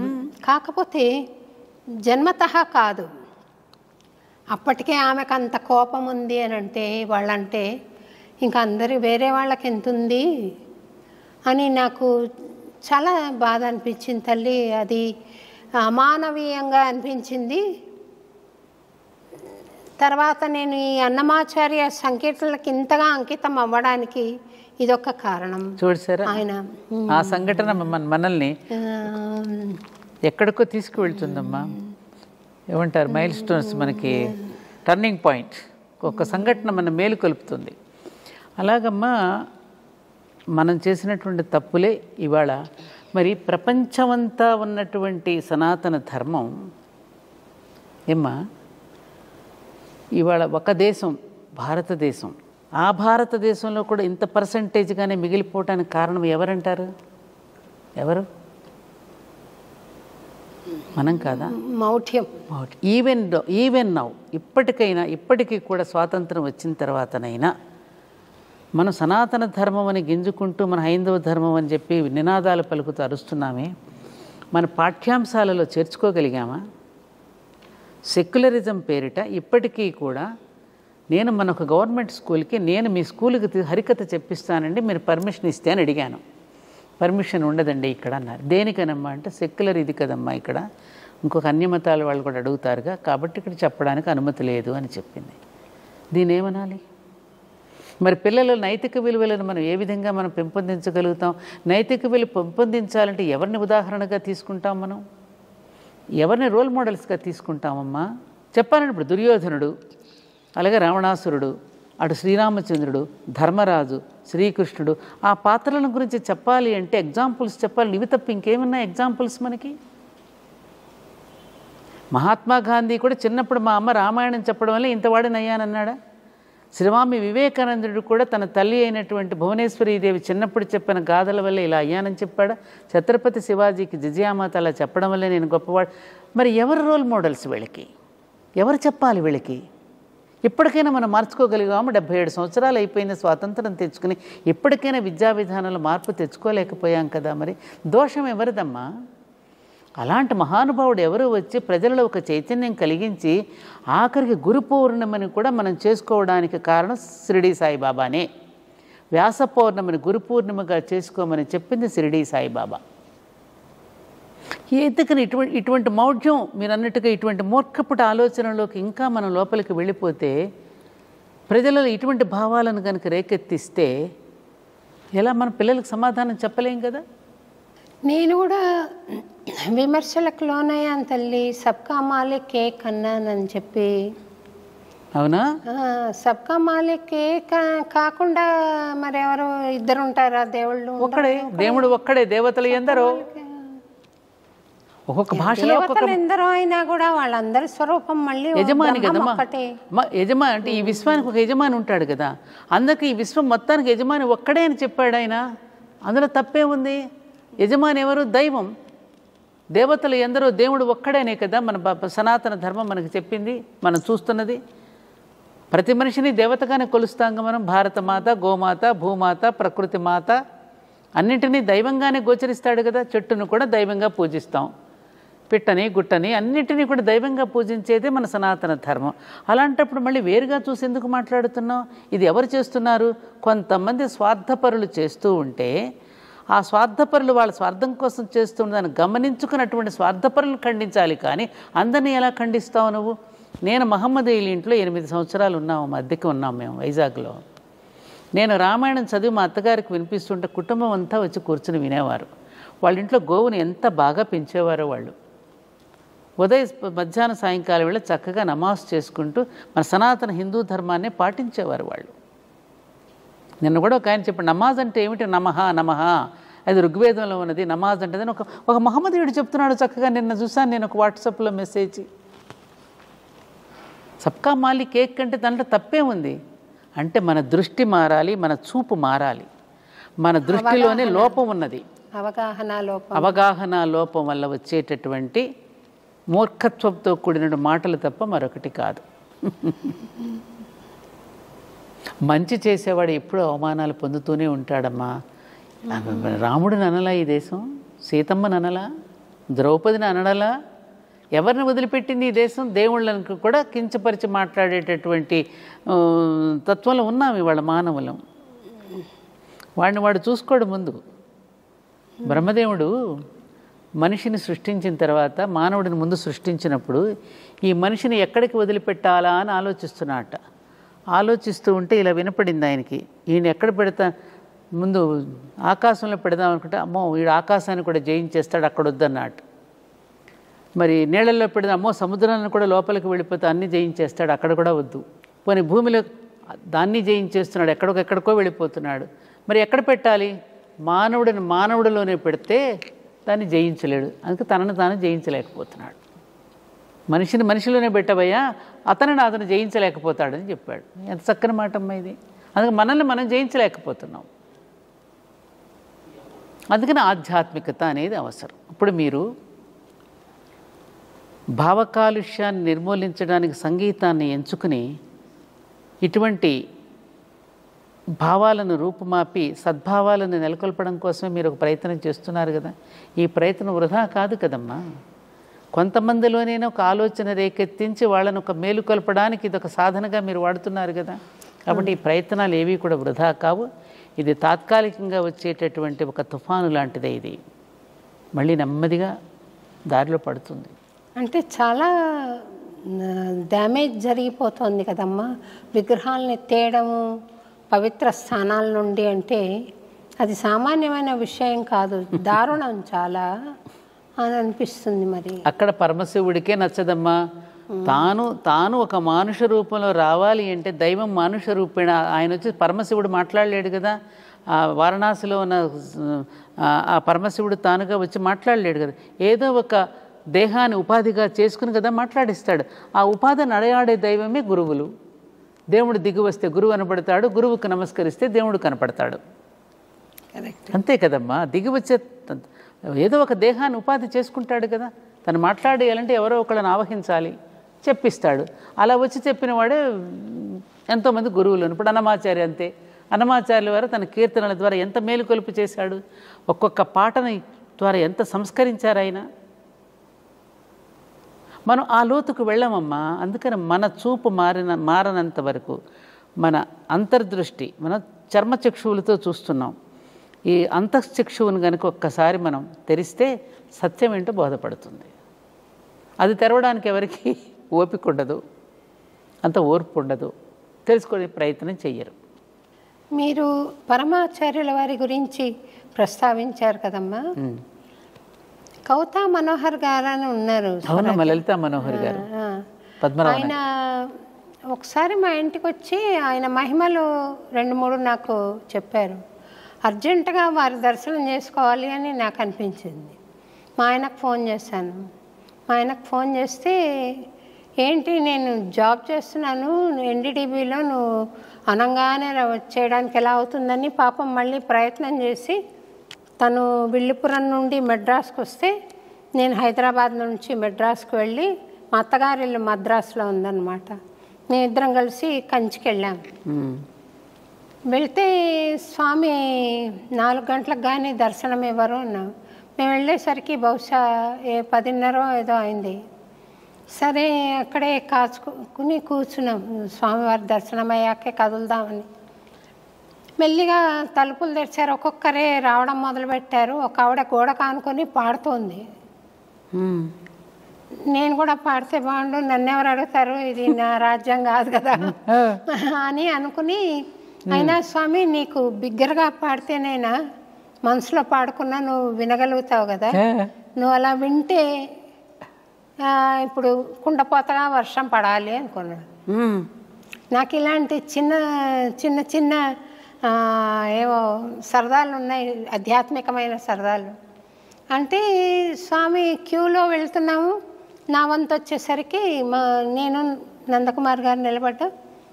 స్వామి ఒక మామిడి పండు తీసి నాకు ఇచ్చి భక్తుడితో ఇవ్వండి అన్నారు. తీసుకున్నాను. తీసుకున్నాక అరవన్లో చెప్పడము, ఈయన నల్ల ఆశీర్వాదం పన్నీరుకే అని ఆయన ఇలా ఆశీర్వాదం చేశారు.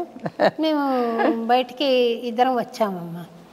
వచ్చిన తర్వాత ఇంకా బయటికి వెళ్ళామంటే ఒక 15 మినిట్స్ కుండపోత వర్షం, అంటే కుండపోత వర్షం పడి, అదే వర్షం వచ్చే ఛాయ లేదు, పడింది చూసారా, పడింది. ఇది నేను ఇలా అనుకున్నాను అనేది నాకు స్ఫురణ రాలేదు. చూడండి, నేను బస్సులో వెళ్ళి కూర్చుని మళ్ళీ మద్రాసుకి వెళ్తున్నప్పుడు నాకు నేను ఇలా అనుకున్నాను కదా అని గుర్తొచ్చిందనమాట. మళ్ళీ వెళ్ళి ఒకసారి స్వామి దర్శించుకుంటే బాగుండు అంటే ఇంకా బస్సు ఎక్కేసాము. మా ఆయన కోపడతారని ఇంకా నేను గమ్మనైపోయాను అనమాట. మళ్ళీ మద్రాసుకు వచ్చి స్వామి మహిమను తలుచుకొని చాలా సంతోషపడ్డాను. అటువంటి దివ్యత్వము గురువుల్లో మీరు ఈ మధ్య గమనిస్తున్నారా? ఇలా స్పందించే గుణం ఉన్న గురువులు ఉన్నారా? కంచి పరమాచార్యులు వారు చెప్పిన ఒకే ఒక్క మాట నా మనసులో స్థిరపడిపోయిందమ్మా. చాలామందికి భగవంతుడికి సాన్నిధ్యం లభించడం లేదు. మనం తిరుపతి వెళ్ళినా ఎక్కడికి వెళ్ళినా ఏ స్వామీజీని తోసేస్తూ ఉంటారు. ఒక గొప్ప మహానుభావుడు ఊరిలోకి వచ్చారంటే ఒక స్వామీజీని దర్శనం చేసుకోవాలంటే అక్కడ ఉన్న వాళ్ళే ముందు తోసేస్తారు, ఎవరిని కలవనివ్వరు. అలా భగవంతుడి యొక్క సాన్నిధ్యం లభించడం లేదు. అదేదో నా దగ్గర లభిస్తుందని నా దగ్గరకు వచ్చి వాళ్ళ కష్ట సుఖాలు చెప్పుకుని పాపం అమాయకంగా తృప్తిగా వెళ్ళిపోతూ ఉంటారు. అయినా వాళ్ళ కోసం కాకపోతే నేను ఎందుకు జీవించాలి అన్నారమ్మా ఆయన. ఎంతమంది ఉన్నారమ్మా అలా? ఇవాళ పల్లెలకు వెళ్ళి పల్లెటూరులో ఉన్న పామరుడిని సామాన్యుడిని స్పృశించి వాడు వెన్నుపూస నిమురుతూ నాయనా నీకున్నాను నువ్వు ఇలా ఉండని చెప్పేటువంటి వాళ్ళు ఎంతమంది గురువులు ఉన్నారు? ఇది నా మనసులో. అందుకే నన్ను ఎవరైనా కలవడానికి వచ్చినా, ఫోన్ చేసినా, ఇమీడియట్గా నేను ఫోన్ ఎత్తడానికి కారణం అది. పరమాచారులు గుర్తొస్తారు నాకు. లేను అని చెప్పడానికి ఇష్టపడను నేను. పాప ఏం కష్టం చెప్పుకోవడానికి వచ్చారో లే వాళ్ళు అని ఆ భావన కలుగుతుంది. అలా ఎంతమంది ఉన్నారమ్మా, ఎంతమందికి లభిస్తుంది? అందుకని వాళ్ళు ఏమంటారు, మిగతా మతాలు రండి మా దగ్గర, చూసారా మీ దగ్గర ఇలాంటివి లభించటం లేదు, మేము ఎత్తుకుంటాం రండి మా దగ్గరికి రండి అని వాళ్ళు వచ్చి వాళ్ళకి కావలసిన బహుమానాలు ఇచ్చి వాళ్ళకి భోజనాలు పెట్టించి మన పూజల్లాగానే వాళ్ళు కూడా పూజలు అష్టోత్తరాలు చేయించి ఈ మధ్యన ధ్వజస్తంభాలు కూడా కట్టేస్తూ రకరకాలుగా చేసేస్తున్నారు. అంటే ఎవరు తప్పిది? సామాన్యుడి చేరువుకి ఎందుకు వెళ్ళడం లేదు? ఎవరున్నారు? ఒకప్పుడు రాజులకు గురువులు ఉండేవారు, కుల గురువులు ఉండేవారు, మరి ఏరి అంటే ఈ గురువులు కానీ ఉపాసకులు కానీ అందరూ ఏ ధనవంతుల దగ్గరో ఏ రాజకీయ నాయకుల దగ్గర అధికారం ఉన్న వాళ్ళ దగ్గర ఎక్కువ కనపడుతున్నారు కానీ ఆర్తి మనసులో నింపుకున్న వాళ్ళ దగ్గర ఉన్నారా అని మాత అమృతానందమయ్య గారు ఉన్నారు. ఆవిడ ఏ భక్తుడు వచ్చినా గట్టిగా వాళ్ళని హగ్ చేసుకుని వాళ్ళని దృశించి కొంచెం ఆశీర్వాదం ఇచ్చి పంపిస్తారు. అట్లా కొంతమంది ఉన్నారు, వేళ్ల మీద లెక్క పెట్టేవాళ్ళు ఉన్నారమ్మా. అందరినీ నేను అనడం లేదు, కానీ అయితే కొంతమంది తపస్సంపన్నులేమో హిమాలయాల సన్నిధిలో లోక కళ్యాణం కోసం తపస్సు చేసే తపస్సంపన్నులు ఉన్నారు. వాళ్ళ యొక్క తపశక్తి వల్ల కూడా ఇంకా ఈ భూమి మీద ఇంకా మంచి అనేటటువంటిది, కొంచెం మానవత్వం అనేటువంటిది వెలసిల్లుతోంది. అది కూడా మనం గమనించాలి వాళ్ళ తపశక్తి వల్ల. అయితే వాడికి ఏదైనా కష్టం వచ్చినా నష్టం వచ్చినా చెప్పుకోవడానికంటూ ఒక పెద్ద మనిషి కోసమో లేకపోతే ఒక గురువు కోసం వెతుకులాడుతూ ఉంటాడు చూసారా, అలాంటప్పుడు మాత్రం వాళ్ళకి సరైనటువంటి గురువులు లభించకపోవడం వల్ల కొంతమంది నకిలీ బాబాలు కూడా తయారయ్యి వాళ్ళ యొక్క మానసిక బలహీనతను వీళ్ళు ఎన్కాష్ చేసుకుంటూ వాళ్ళకి రకరకాలుగా చెప్పి వాళ్ళ జేబులు ఖాళీ చేస్తూ వాళ్ళ ఆస్తిపాస్తులు కూడా అమ్ముకునే ప్రమాదాలకు గురి చేస్తున్న వాళ్ళని ఎక్కువ మందిని చూస్తున్నాం ఇవాళ. ఎవరిని నమ్మాలి, ఎవరు చెప్పేది వినాలి, ఏది కరెక్టు, ఏది నిజం, ఏది సత్యం, ఏది నిత్యం అనేటువంటి తెలుసుకునేటటువంటి పరిస్థితుల్లో మానవుడి వాళ్ళకు గందరగోళ పరిస్థితుల్లో ఉన్నాడనడానికి ఏమాత్రమూ అనుమానం లేదమ్మా. దానికి తోడు ఈ ప్రసార మాధ్యమాలలో కూడా ఎవరికి తోచింది వాళ్ళు మాట్లాడేస్తున్నారు.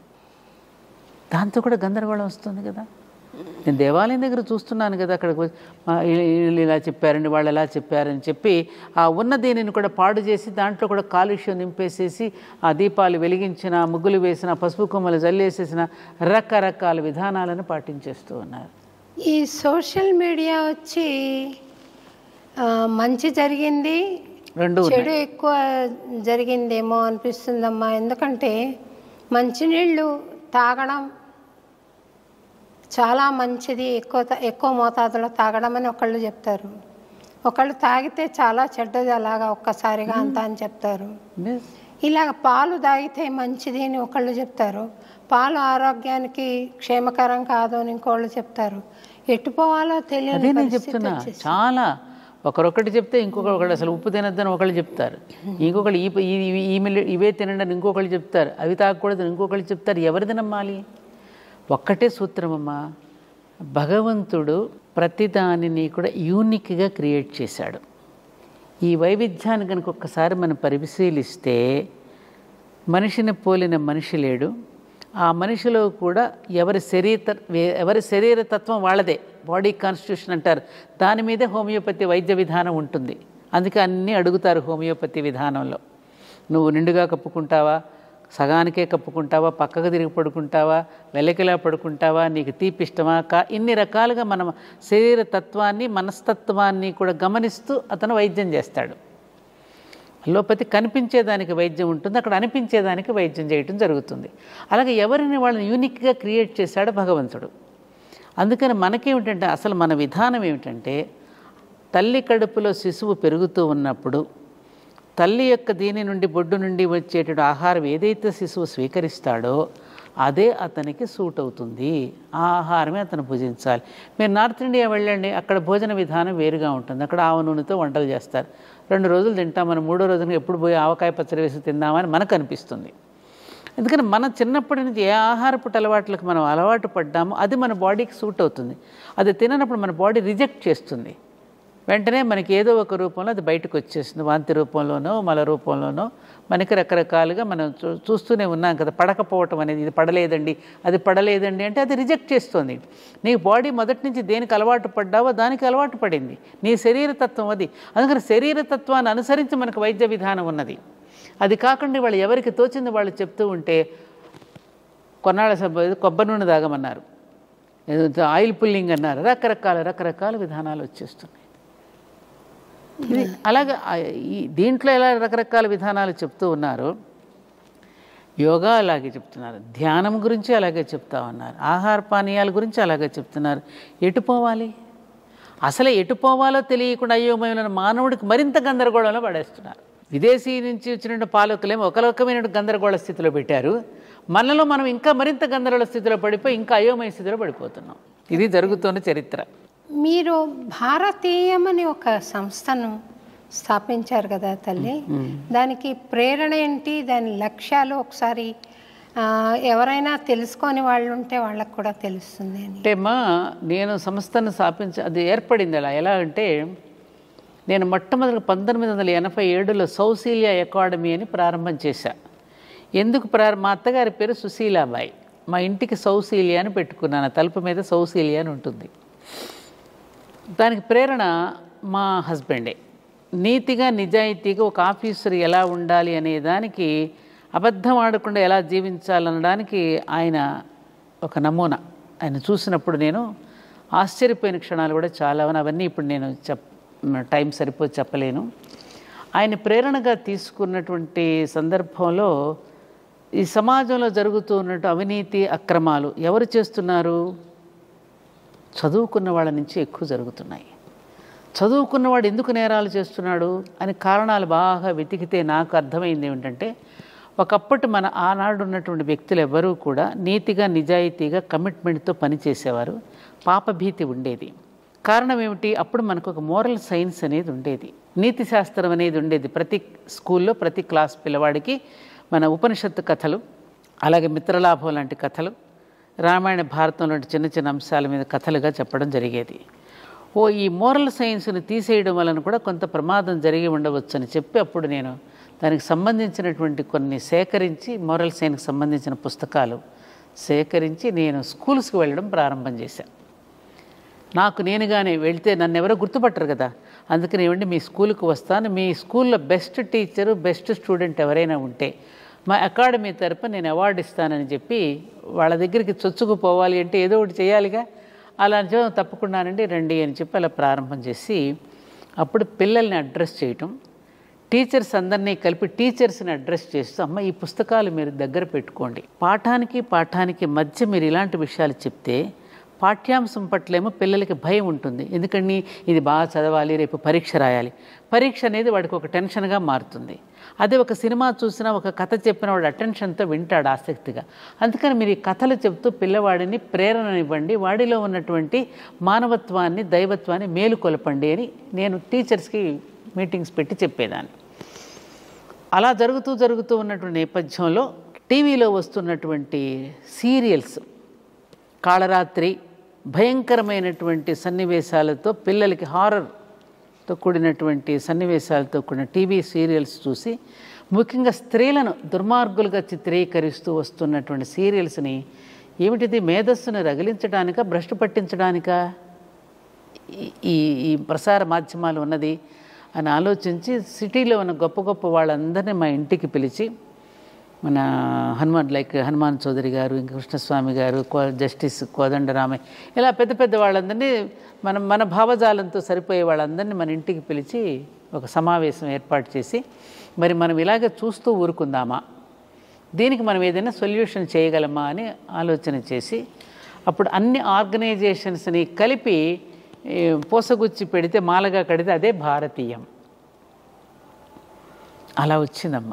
ఆ భారతీయంలో అప్పుడు అన్నమాచార్య భావనావాహిని కూడా ఉన్నది, మీకు గుర్తుంది. సో ఆ విధంగా మొదలైనటువంటి భారతీయం అలా చాలా కార్యక్రమాలు చేసుకుంటూ భారతీయం ద్వారా అలా భారతీయం సత్యవాణిగా అలా పేరు రావడం జరిగింది. అలా మొట్టమొదట నేను పెట్టింది సీరియల్స్ మీద తీసుకున్నాను. నాకున్నది ఒక పెద్ద, అది మంచో తెలియదమ్మా, నాకు చెడో తెలియదు, నాకు బలము అదే, బలహీనత అదేనేమో. ఎక్కడైనా ఒక అన్యాయం జరుగుతూ ఉంటే తొందరగా స్పందిస్తాను, రియాక్ట్ అయిపోతా తొందరగా, బాధ కలుగుతుంది నాకు. అట్లా కొన్ని ఇబ్బందులు కూడా తెచ్చిపెట్టుకుంటాం అలా స్పందించడం ద్వారా. ఎందుకు మా గ్రామంలో గ్రామ ఆడపడుచుల సౌభాగ్య యజ్ఞం అని ఒకటి మొదలుపెట్టారు.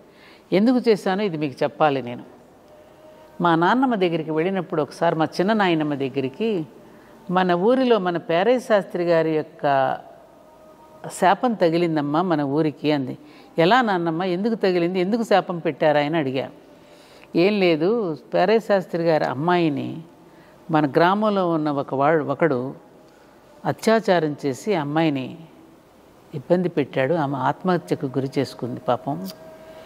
అతని ఊరిలో వాళ్ళందరినీ నిలదీసి అడిగితే ఎవరూ కూడా సమాధానం చెప్పకుండా మౌనం వహించారు.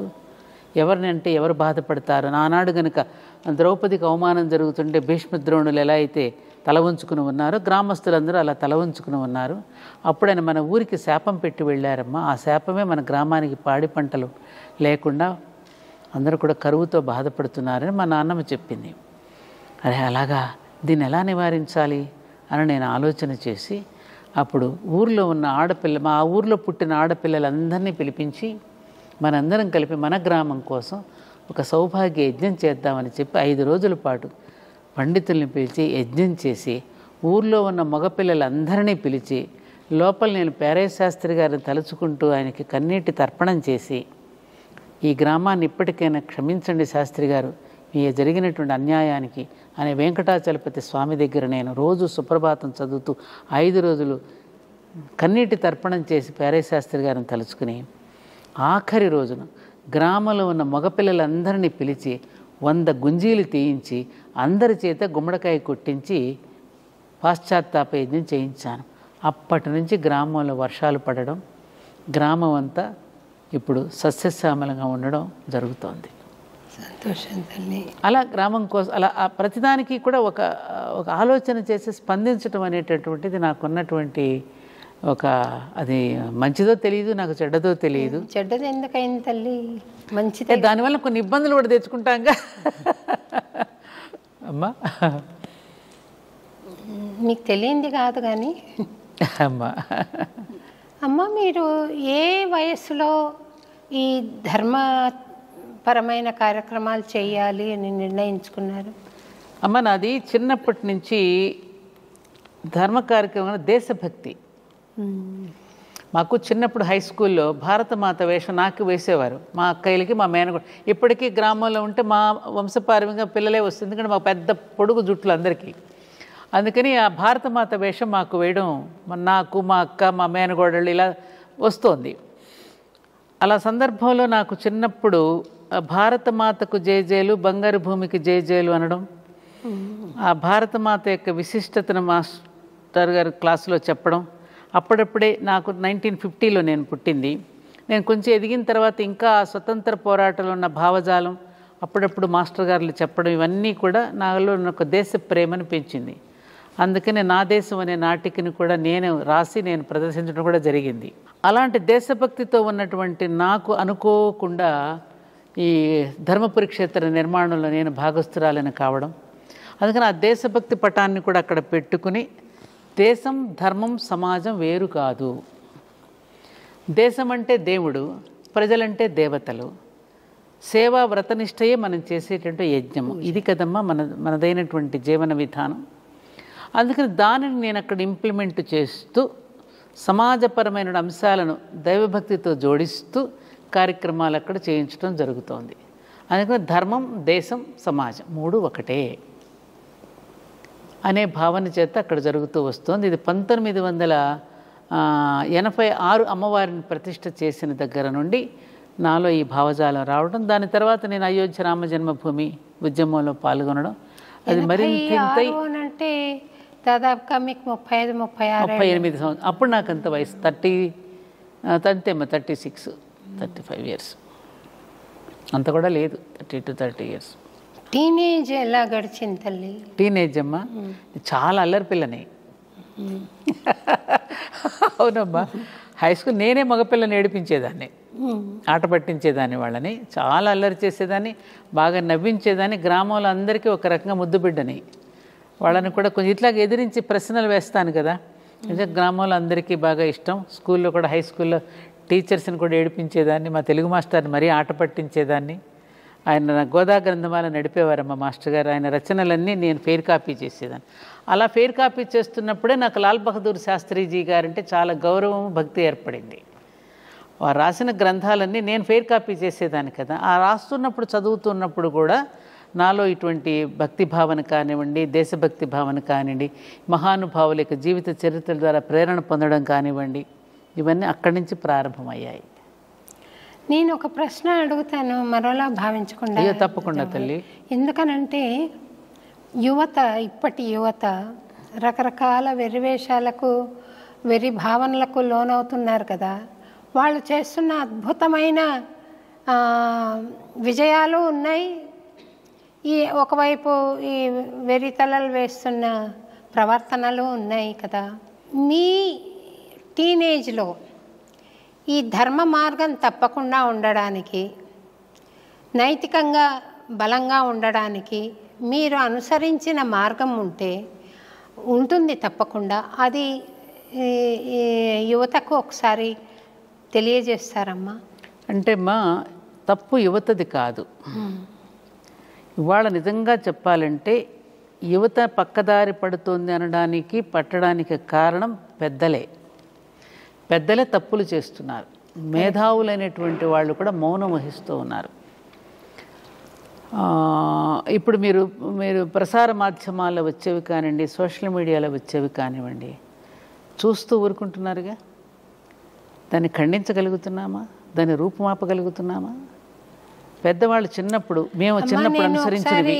సినిమా అవార్డ్స్ ఫంక్షన్కి వెళ్ళి ఒక వేశ్య పాపం తన జీవితం కోసం అని చెప్పి 4 గోడల మధ్య చేసే దుర్మార్గపు పని సెల్యులాయిడ్ స్క్రీన్ మీద బాహాటంగా చేసి అవార్డులు తీసుకోవటము, రివార్డులు తీసుకోవడం, వాళ్ళు సుఖంగా బ్రతకటము జరుగుతోంది. ఇది కరెక్టా అని తెలియక అడిగాను. అది మనసులో పెట్టుకుని నన్ను పిలవడం మానేశారండి. అంతే మరి. సత్యం మాట్లాడినప్పుడు నన్నైనా అంతే కదమ్మా. మనం ఉన్నది సత్యం మాట్లాడతాము. సత్యం మాట్లాడితే మనల్ని రానివ్వరు కదా. మన దీని వ్యతిరేకంగా మాట్లాడితే, ఇప్పుడు నేను హిందూ ధర్మం గురించే నేను ఏదైనా మంచి చెప్పి, ఇంకేం సత్యవాణి గారు హిందూ ధర్మ వ్యతిరేకి అని రేపు పెట్టేస్తున్నారు కూడా. ఇప్పుడు ఎవరికి వాళ్ళకి ఇజాలను గురించి మాట్లాడుతున్నారమ్మా. నిజం కావాలి. మనది అసలు ఇజం కాదు, హిందూ ఇజం కాదు, మనది ధర్మం. ఇజాలు ఎక్కడన్నా మీరు చూడండి, రామాయణ భారత భాగవతాల్లో కృష్ణుడు నేను హిందువునని చెప్పాడా, రాముడు నేను హిందువునని చెప్పాడా? కృష్ణ కల్టు, రామ కల్టు, వశిష్ఠ కల్టు, విశ్వామిత్ర కల్టు, ఇన్ని కల్ట్స్ ఉన్నాయా మనకి? ఒకే ధర్మం ఉన్నదా కదమ్మా. కాబట్టి ఆ ధర్మాన్ని కనుక ఇజం కాకుండా మనం నిజం మాట్లాడుకుందాం రండి అని అంటే వాళ్ళకి అక్కర్లేదు. ఎందుకంటే ఆ ఇజాల మీద బ్రతికేస్తున్నారు వీళ్ళు, ఆ ఇజాల మీద బ్రతికేస్తున్నారు. ఇప్పుడు నేనున్నానమ్మా, నేను కూడా ఇప్పుడు ఒక కాయ పిండిగా ఉన్నప్పుడు ఒక రకమైన రుచి ఇస్తుంది. మామిడి పిందే తీసుకుందాం. పిండిగా ఉన్నప్పుడు ఒక రుచి ఉంటుంది. అది కొంచెం ఎదిగిన తర్వాత ఒక పులుపు, తర్వాత వగరు, పండిన తర్వాత ఏమవుతుంది? మరింతగా రుచి. మానవుడు కూడా పరిణామకృతంలో ఎదుగుతూ ఉన్న కొద్దీ ఆ జ్ఞానాన్ని ఒకప్పుడు నాకు ధర్మావేశం ఉండేది, ఒకప్పుడు నేను మాట్లాడి ఉండొచ్చు. కానీ రాను రాను కనుక మన ప్రకృతి ధర్మాలను మనం అర్థం చేసుకున్న కొద్దీ మనలో వివేకం కలుగుతుంది, మనలో విజ్ఞానం వికసిస్తుంది. జ్ఞానం వికసించిన కొద్దీ ఇవన్నీ కూడా చిన్న అంశాలుగా కనపడతాయి మనకి. ఇప్పుడు నేల మీద ఉన్నప్పుడు ఈ పెద్ద పెద్ద భవనాలుగా కనపడి, ఫ్లైట్లో పైకి వెళుతున్నప్పటికీ చిన్న చిన్నగా కనిపిస్తాయి, అవునా కదా. అలాగే మనం ఎదుగుతూ ఉన్న కొద్దీ కూడా ఈ అంశాలన్నీ కూడా చాలా సిల్లీగా కనిపిస్తాయి, అవునా కదా. అలాగే ఇప్పుడు యూత్కి చిన్నప్పుడు 10 మంది పిల్లల్ని కన్నా అమ్మ నాన్నగారు పిల్లలు ఏ తప్పు చేసినా, తప్పుగా మాట్లాడినా ప్రేమగాను హెచ్చరికగాను మందలించేవారు. ఇలా పిల్లల్ని ఎవరు మందలిస్తున్నారు? అమ్మ మందలించే స్థితిలో లేదు, నాన్న మండిపడే స్థితిలో లేడు. గురువుల బిల్లు బెల్లు చూసుకుంటున్నారు తప్ప వాళ్ళు అంతకంటే చెప్పడం లేదు. మరి ఎవరి బిడ్డల్ని పట్టించుకునేది? పిల్లలు చెడిపోతున్నారు అని అంటారు. అసలు చెడిపోకుండా ఉండడానికి కావాల్సిన ప్రయత్నం ఎక్కడ జరుగుతోంది? అసలు ఆ గురుకులాలేవి, ఆ పాఠశాలలో అటువంటి విద్య ఎక్కడున్నది ఇవాళ?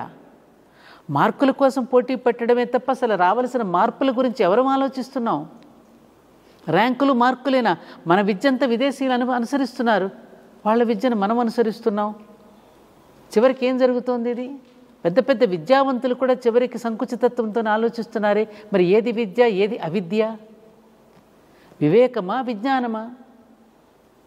అందుకని యువత చెడిపోతుందంటే యువత తప్పు. ఎందుకంటే అమ్మా, నేను చాలామంది పిల్లల దగ్గర కూర్చొని మాట్లాడుతూ ఉన్నప్పుడు, ఈవెన్ మై గ్రాండ్ చిల్డ్రన్తో మాట్లాడుతుంటే వాళ్ళ దగ్గర నుంచి కూడా నేర్చుకోవాల్సిన అంశాలు చాలా ఉన్నాయనిపిస్తోంది నాకు. ఈ సమన్వయం కావాలి మనకి. ఒకప్పుడు మనం పెద్దవాళ్ళ దగ్గర ప్రశ్న చేస్తే నర్మూసుకుని అదలకెళ్ళు, ఏమిటా ప్రశ్నలు అనేవారు.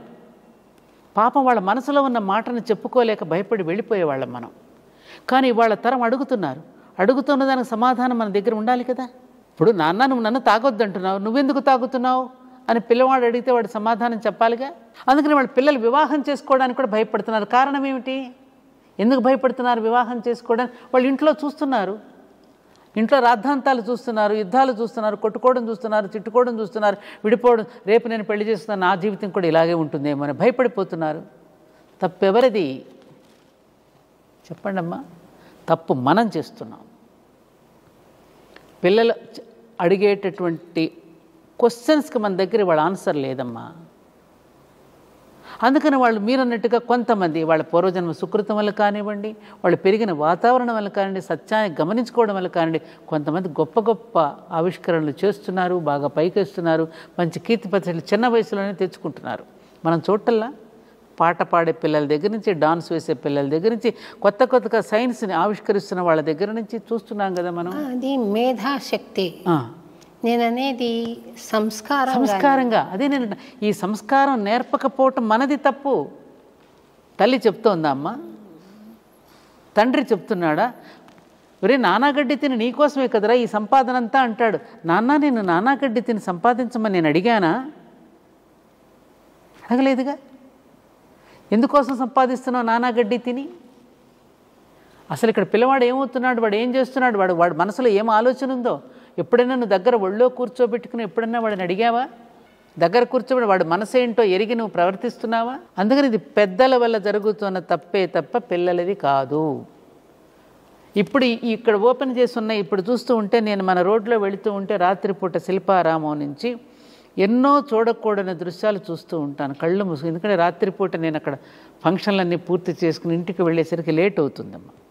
అటు వెళుతూ ఉంటే ఎంత బాధ కలుగుతుందో నాకు. ఆడపిల్లల చేతిలో సీసా, బాటిల్, సిగరెట్టు, ఆ దుస్తులు రకరకాలైనటువంటి. ఎవరైనా మందలిస్తే నువ్వెవరు చెప్పడానికి? నీకేం సంబంధం? మేము ఎలా ఉంటే నీకెందుకు? ఎందుకు పెట్టారు మనకి? మనకి దీనిలో కూడా ఒక శాస్త్రం ఉన్నది. ఒక దుస్తులు వేసుకునే దగ్గర నుంచి, బొట్టు పెట్టుకునే దగ్గర నుంచి, జడ వేసుకునే దగ్గర నుంచి, మెట్టెలు ధరించేది, మాంగళ్యం ధరించేది, అన్ని వెనుక ఒక శాస్త్రీయ విధానంతో మన ఆరోగ్యం కోసం పెట్టారమ్మా. ఇది ఈ విధంగా ధరించవలసిన అవసరం ఉన్నదని ఎవరు చెప్తున్నారమ్మా? వాళ్ళకి ఎవరు అనుసరిస్తున్నారు కనుక వాళ్ళు చెప్తున్నారు. పిల్లలకి పెళ్లి చేసే తల్లులే మాంగళ్యాలు ధరించడంలా, వాళ్ళే బొట్లు పెట్టుకోవడంలా, మరి వాళ్ళు ఎందుకు వింటారు? అమ్మాయి ఎవరు, కూతురు ఎవరో, తల్లి ఎవరో కూడా గుర్తించలేనటువంటి పరిస్థితిలో ఉంటున్నాం ఇవాళ. తేడానే తెలియడం లేదు మనకి. కాబట్టి ఇవన్నీ మనం తెచ్చిపెట్టుకున్నటువంటి సమస్యలే తప్ప ఎవరి వల్ల వచ్చిన సమస్య కాదు. పిల్లలు ఎప్పుడు మంచివాళ్లే, వాళ్ళని చెడగొడుతున్నది పెద్దవాళ్ళమే. సంస్కారం నేర్పడంలా. చిన్నప్పుడు ఎవరైనా పెద్దలు వస్తే మా నాన్నగారి వీళ్ళు మంద పిలిచేవారు. ఇది మా అమ్మాయి పద్యాలు బాగా చెప్తామా, ఒక పద్యం చెప్పు అని చెప్పించేవారు. ఆ స్టేజ్ ఫియర్నెస్ పోవడానికి చిన్నప్పుడే మనకు అలా నేర్పించేవారు వాళ్ళు. ఏదైనా కోప్పడి చక్కగా మందలించాను. మా జీవితాల్లో మేము చూసాం. ఒకసారి నేనే మా అమ్మకి ఎదురు సమాధానం చెప్పా. మా నాన్నగారు చావిట్లో కూర్చొని విన్నారు, పిలిచారు. అమ్మ భూమి కంటే భారమైంది ఏది అని అడిగారు. తల్లి నాన్న అన్నాను. మరి అది తెలిసేనా అమ్మకి ఎదురు చెప్తున్నావు అని నాన్న అలా మందలించారు. వాళ్ళు ఎవరు మందలిస్తున్నారు, ఎవరు చెప్తున్నారు అవి? అసలు వీళ్ళకి తెలిస్తే కదా చెప్పడానికి. ఏమ్మా అలాగా నేను సమాజం మొత్తం పాడైపోయిందని నేను అనడం లేదమ్మా. అంటే అక్కడక్కడ పాడయ్యే సమాజాన్ని కూడా ఈ నేల తల్లి భరించలేదు. ఈ భూమి ఒక పవిత్రమైనటువంటి భూమి. ఎందరో తపస్సంపన్నులు తపస్సు చేసి చేసి చేసి ఋషులు దర్శించి మనకు అందించారు ఈ సంస్కారాన్ని. మీరు పాడైపోతోంది యువత అన్న మాటకి అర్థం కేవలం ఒక అంశానికి సంబంధించి కాదు తల్లి నేను అంటున్నది. ఇప్పుడు వాళ్ళు వేరే మనిషిని నొప్పించడం కానీ, వేరే మనిషికి అన్యాయం చేయడం కానీ, తల్లిదండ్రుల్ని లెక్క పెట్టకుండా వాళ్ళ స్వసుఖం కోసం అని చెప్పి వాళ్ళు తీసుకునే పద్ధతులు కానీ ఏదైనా కావచ్చు. ఒక శారీరకంగా దౌర్బల్య పరిస్థితిలో పరపురుషునికి పెళ్ళి కాకుండా లొంగిపోతే అదొక్కటే దుర్మార్గము అనేది నేను అనుకోవడం లేదు. మానసికంగా ఎంత అవినీతికి లోనవుతున్నారో, వ్యక్తిని మనం నొప్పించి మనం బాగుపడుతున్నామంటే అది పరమ పాపం కదండి, చాలా పాపం. అది సామాన్యంగా ఉంది ఇప్పుడు యువతలో. సామాన్యం అంతే కదా అంటారు వాళ్ళు. దాన్ని మనం ఎత్తి చూపామనుకో అది వాళ్ళకు పొరపాటుగా కూడా అనిపించదు. ఇప్పుడు సోషల్ మీడియాలో ఒక మనిషిని ఎంత దుయ్యబట్టాలో, ఎంత అశ్లీలంగా మాట్లాడచ్చో, ఎంత ఘాటుగా మనసు నొప్పించేలాగా మాట్లాడవచ్చో మాట్లాడుతున్నారు. చాలా మనం మళ్ళీ చెప్పుకోవడానికి వీల్లేని పరిస్థితుల్లో మాట్లాడుతున్నారు. అవన్నీ కూడా పాపాలే, అవన్నీ కూడా అపవిత్ర కార్యక్రమాల కిందనే నేను అనుకుంటున్నాను తల్లి. మరి అవన్నీ కూడా చాలా చిన్న విషయాలు. నేను ఒక సభలో చెప్పాను, ఈ సోషల్ మీడియాలో ఇలా ట్రోల్ చేయడం అనేది చాలా తప్పుగా ఉంది, దీనికి ఏదైనా ఒక చర్య గవర్నమెంట్ తీసుకుంటే బాగుంటుంది అని. విన్నారా? రోజు క్లాప్స్ కొట్టారంతే. గవర్నమెంట్ ఎందుకు తీసుకుంటుందమ్మా? ఆ సంస్థలు కూడా సోషల్ మీడియాని ఆశ్రయించి ఎవరి ఛానల్స్ వాళ్ళు పెట్టుకుని ఎవరి బాకాలు వాళ్ళు ఊదుకుంటున్నారుగా. ఎవరిని ప్రపోజ్ చేయాలో ఇచ్చేసి చేసుకుంటున్నారు కదా. ఎవరిని సపోర్ట్ చేసేటటువంటి ఛానల్స్ని వాళ్ళు కూడా ఇట్లా చేస్తున్నప్పుడు వాళ్ళు కూడా దానిని ఎందుకు నియంత్రిస్తారు? వాళ్ళు దానికి అలవాటు పడిపోయారు కదా. అందుకని ఒక్కటే నాకు కనిపిస్తోంది శోభారాజు గారిది, నేచర్ విల్ టేక్ కేర్ అమ్మా. ఇప్పటికే ఆల్రెడీ కొంచెం ప్రారంభమైంది. నేచర్ తన పని తాను చేసుకుంటూ పోతుంది. ఇంకా కొన్ని సన్నివేశాలు జరిగినప్పుడు మనుషులకి ఇంకా బుద్ధి వస్తుంది. నేచర్ నేచర్ నేచర్ ఇప్పుడు ఎందుకంటే ప్రకృతికి ఒక చట్టం ఉంది కదమ్మా. నేచర్కి ఒక ఇవన్నీ మానవులం కల్పించుకున్న చట్టాలు ఇవన్నీ. కానీ ప్రకృతికి ఉన్నది ఒక అద్భుతమైన చట్టం ఉంది, దాన్ని ఎవరు కూడా అధిగమించలేరు. కొంతకాలం వేస్ట్ చేస్తుంది, అది అధిగమిస్తే ఏం చేస్తుంది? చివరికి నాకు లాచి కొడుతుంది. ఎన్నో చూస్తున్నాం ఇవాళ సన్నివేశాలు మనం. అలా వచ్చినప్పుడు మనిషి మళ్ళీ దారిన పడతాడు.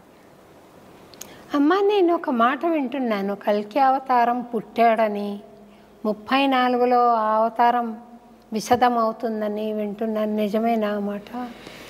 ఇంకా టైం ఉందమ్మా. అంటే కల్కి అవతారం అనేటటువంటిది మనకి మామూలుగా చెప్పేటటువంటి శంబల కళాప అనేటువంటి గ్రామాలు హిమాలయాస్ నుంచి కల్కి మళ్ళీ ఎప్పుడు మానవుడు అధర్మాన్ని బాగా పెచ్చరిల్లిపోయినప్పుడు, ధర్మానికి గ్లాని వచ్చినప్పుడు, ఈ ఆచార కర్మకాండలకే పరిమితమైపోయి న్యాయాన్ని ధర్మాన్ని నెట్టేసినప్పుడు తానుగా దిగివచ్చి మళ్ళీ మనల్ని నిలబెడతాడు అనేటటువంటిది మనకి భాగవతంలో కూడా మనకు చెప్పడం జరిగింది ఆఖరిలో. అంటే దానిలో కనుక మనకు అర్థమైన విషయం ఏంటంటే, మనం బాగా లోతుగా మనం ఆలోచిస్తే అసలు ఇప్పుడున్నటువంటి మనలాంటి వాళ్ళకి అద్భుతమైనటువంటి అవకాశం ఈ యుగమే.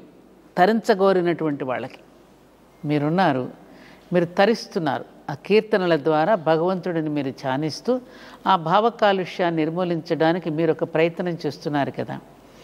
ఇలా ప్రయత్నం చేస్తున్న వాళ్ళందరినీ కూడా దగ్గరకు తీసుకుని ఈ మేలైనటువంటి గొప్ప గొప్ప విశిష్టమైన వ్యక్తుల ద్వారానే మళ్ళీ సత్యయుగం ఆరంభం అవుతుంది. అప్పుడేమవుతుంది? ఈ కలి దిగి వచ్చేటప్పుడు ఈ విశిష్టమైన వ్యక్తుల ద్వారా మళ్ళీ దానికి విత్తనాలన్నమాట. మనం ఒక విత్తనంగా భావించుకుందాం రేపు కలియుగానికి, సత్యయుగానికి. ఇప్పుడు తయారైనటువంటి విశిష్ట వ్యక్తుల మీదనే రేపు సత్యయుగం ఆరంభం. ఎలా? ఇప్పుడు వర్షాకాలంలో చల్లిన విత్తనాల మీదే వచ్చే సంవత్సరం పంటంతా ఆధారపడి ఉందిగా.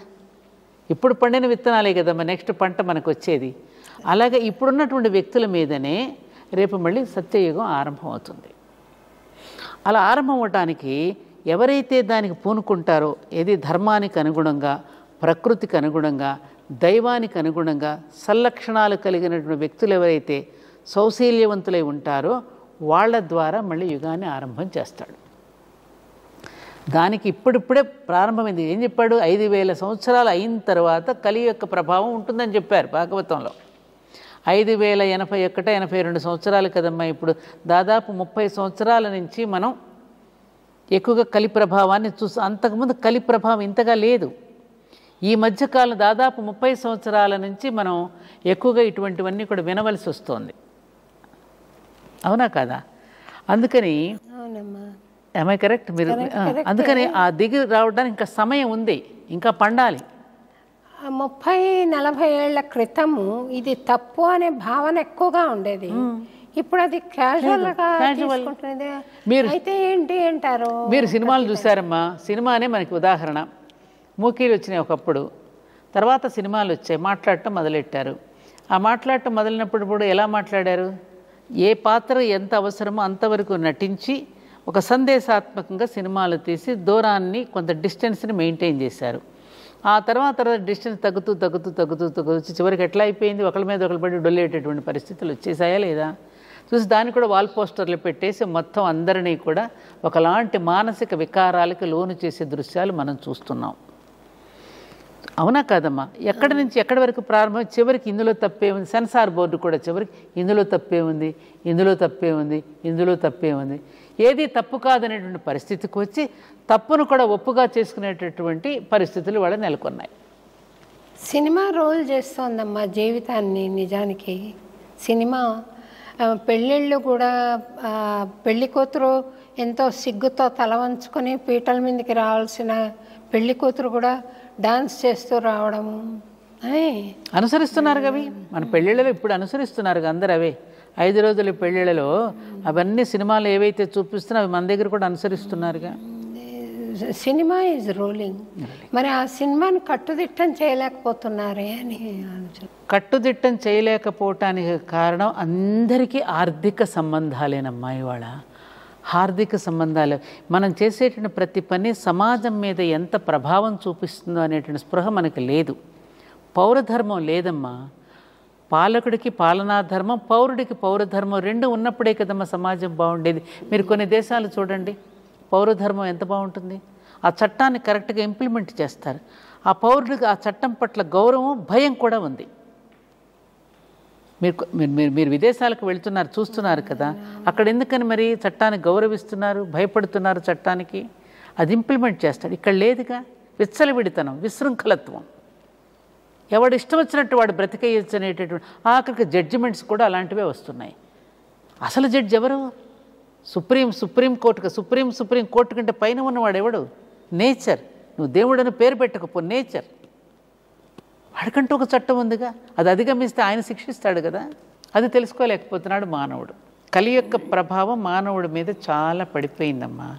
అందుకని మీరు ఎన్నుకున్న కలి యొక్క ప్రభావాన్ని దూరం చేయాలి అంటే మనకిచ్చినటువంటి సూక్ష్మమైనటువంటి మెథడ్ ఏమిటంటే, రెమెడీ ఏమిటంటే నామస్మరణ సంకీర్తన. ఇది ఒక్కటే మార్గం అని చెప్పారు. మరి సింపుల్ కదమ్మా అది. నామ సంకీర్తన, దైవస్మరణ చేసుకోవడం. యజ్ఞయాగాది క్రతువులు ఫెయిల్ అవుతాయి. అవి చేయనక్కర్లేదు. ఆ ఓపిక ఉండదు, ఆ తీరిక ఉండదు, ఆ ద్రవ్యశుద్ధి ఉండదు, చిత్తశుద్ధి ఉండదు వాటి పట్ల. అందుకని వాటికంటే ముఖ్యంగా భగవన్నామ స్మరణ చేయండి చాలు. ఆ స్మరణ ఏం చేస్తుంది? మనలో ఉన్న కలికల్మషాన్ని రూపుమాపుతుంది. కలికల్మషనాశిని అని అమ్మవారిని ఆరాధిస్తుంది. ఆ కలికల్మషాన్ని పోగొట్టాలంటే నామస్మరణ మాత్రమే, సంకీర్తన మాత్రమే పనిచేస్తుంది. మీరు చేసే పని అదే కదా, భావకాలుష్యాన్ని రూపుమాపేది. అదొక్కటే మార్గం. మరి ఇంత సింపుల్ది కూడా చేయకపోతే, రామాని కూడా అనలేకపోతున్నాం కదా, దానికి కూడా రకరకాలైన ఇంటర్ప్రిటేషన్స్ ఇచ్చేస్తున్నాం కదా, మనకు తోచినట్టు మాట్లాడేస్తున్నాం కదా. అన్ని తప్పులు మానవులమైన మనమే చేస్తున్నాం. ఆకాశం వైపుకు వెళ్ళకిలా పడుకుని ఆలోచించదగినటువంటి ప్రాణి భూమి మీద ఎవరైనా ఉన్నారు అంటే అది మానవుడు మాత్రమే. ఓ మానవా, నువ్వు ఇది మానవా అని అడుగుతున్నా కూడా నేను మానను అంటున్నాడు మానవుడు. మానకపోతే అనుభవిస్తావు. లేకపోతే హైదరాబాద్లో మనం ఎప్పుడైనా భూకంపం ఈ మధ్యన ఒక్కసారి కంపించింది చూసారా భూమి 10 రోజులు 20 రోజుల క్రితం? ఎందుకు కంపించింది? మన స్వార్థానికి ఏమైనా అసలు పరిమితులు ఉంటున్నాయా? ఎంతకంత ఆకాశ హర్మ్యాలు ఎంత నిర్మాణం చేస్తున్నాం మనం.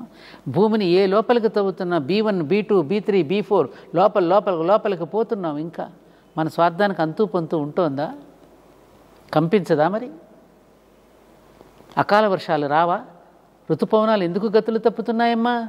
మానవ ధర్మ గతి తప్పినప్పుడల్లా, మానవ ధర్మ మతి తప్పినప్పుడల్లా ఋతుపవనాలు గతులు తప్పుతాయి. మరి అనుభవించాలి. కరోనా వచ్చింది, ఆ కాసేపు వైరాగ్యం వచ్చింది, మళ్ళీ మామూలే. మళ్ళీ మామూలే. శ్మశాన వైరాగ్యం ఆలోచించుకోమనే కదా వచ్చింది. మానన్నాడు, మళ్ళీ మానవుడు మామూలుగానే ఉంటున్నాం మనం. తప్పు మనది. ఏ జీవరాశులు కూడా మీరు గమనించండి, నో రెస్ట్రిక్షన్స్ ఎక్కడా లేవు వాటికి. మనమే కదా చట్టాన్ని అధిగమిస్తున్నాం. ఒక ఆవులు కానీ గేదెలు కానీ ఇంకొక జీవరాశులు ఏదైనా వస్తే అక్కడ కాంపౌండ్ వాళ్ళు ఉంది కాబట్టి వెళ్ళకూడదని పక్కన వెళ్ళిపోతాయి. అదే మనిషి అయితే కాంపౌండ్ వాళ్ళు కూడా దూకు కూడా వచ్చేస్తాడు. అవునే కదా. మీరు మీకున్న సమాజంలో మీకున్న స్థాయిని ఉపయోగించి ఈ సినిమాలను శాసించగలిగితే, వాళ్ళకొక క్రమశిక్షణ క్రమబద్ధీకరణ చేయగలిగితే, అందులో మీ పాత్ర ఉంటే నేను చాలా సంతోషిస్తాను తల్లి. అది మన వల్ల. ఎందుకనంటే చిన్న చిన్న పిల్లలు ఇంత వాళ్ళేనండి చాలా ఘోరమైన ప్రదర్శనలు చేస్తున్నారు. అమ్మాయి అబ్బాయి పైపెచ్చు చింతింత వాళ్ళు. వీళ్ళకి ఇటువంటి గెస్చర్స్ నేర్పితే వాళ్ళకి పవిత్రత అంటే ఏం తెలుస్తుంది? ఇంకా వాళ్ళు 13-14 ఏళ్ళు వచ్చేసరికి మొత్తం బుర్ర పాడైపోతుంది. ఇంకా ఏం చేయడానికి ఉందబ్బా?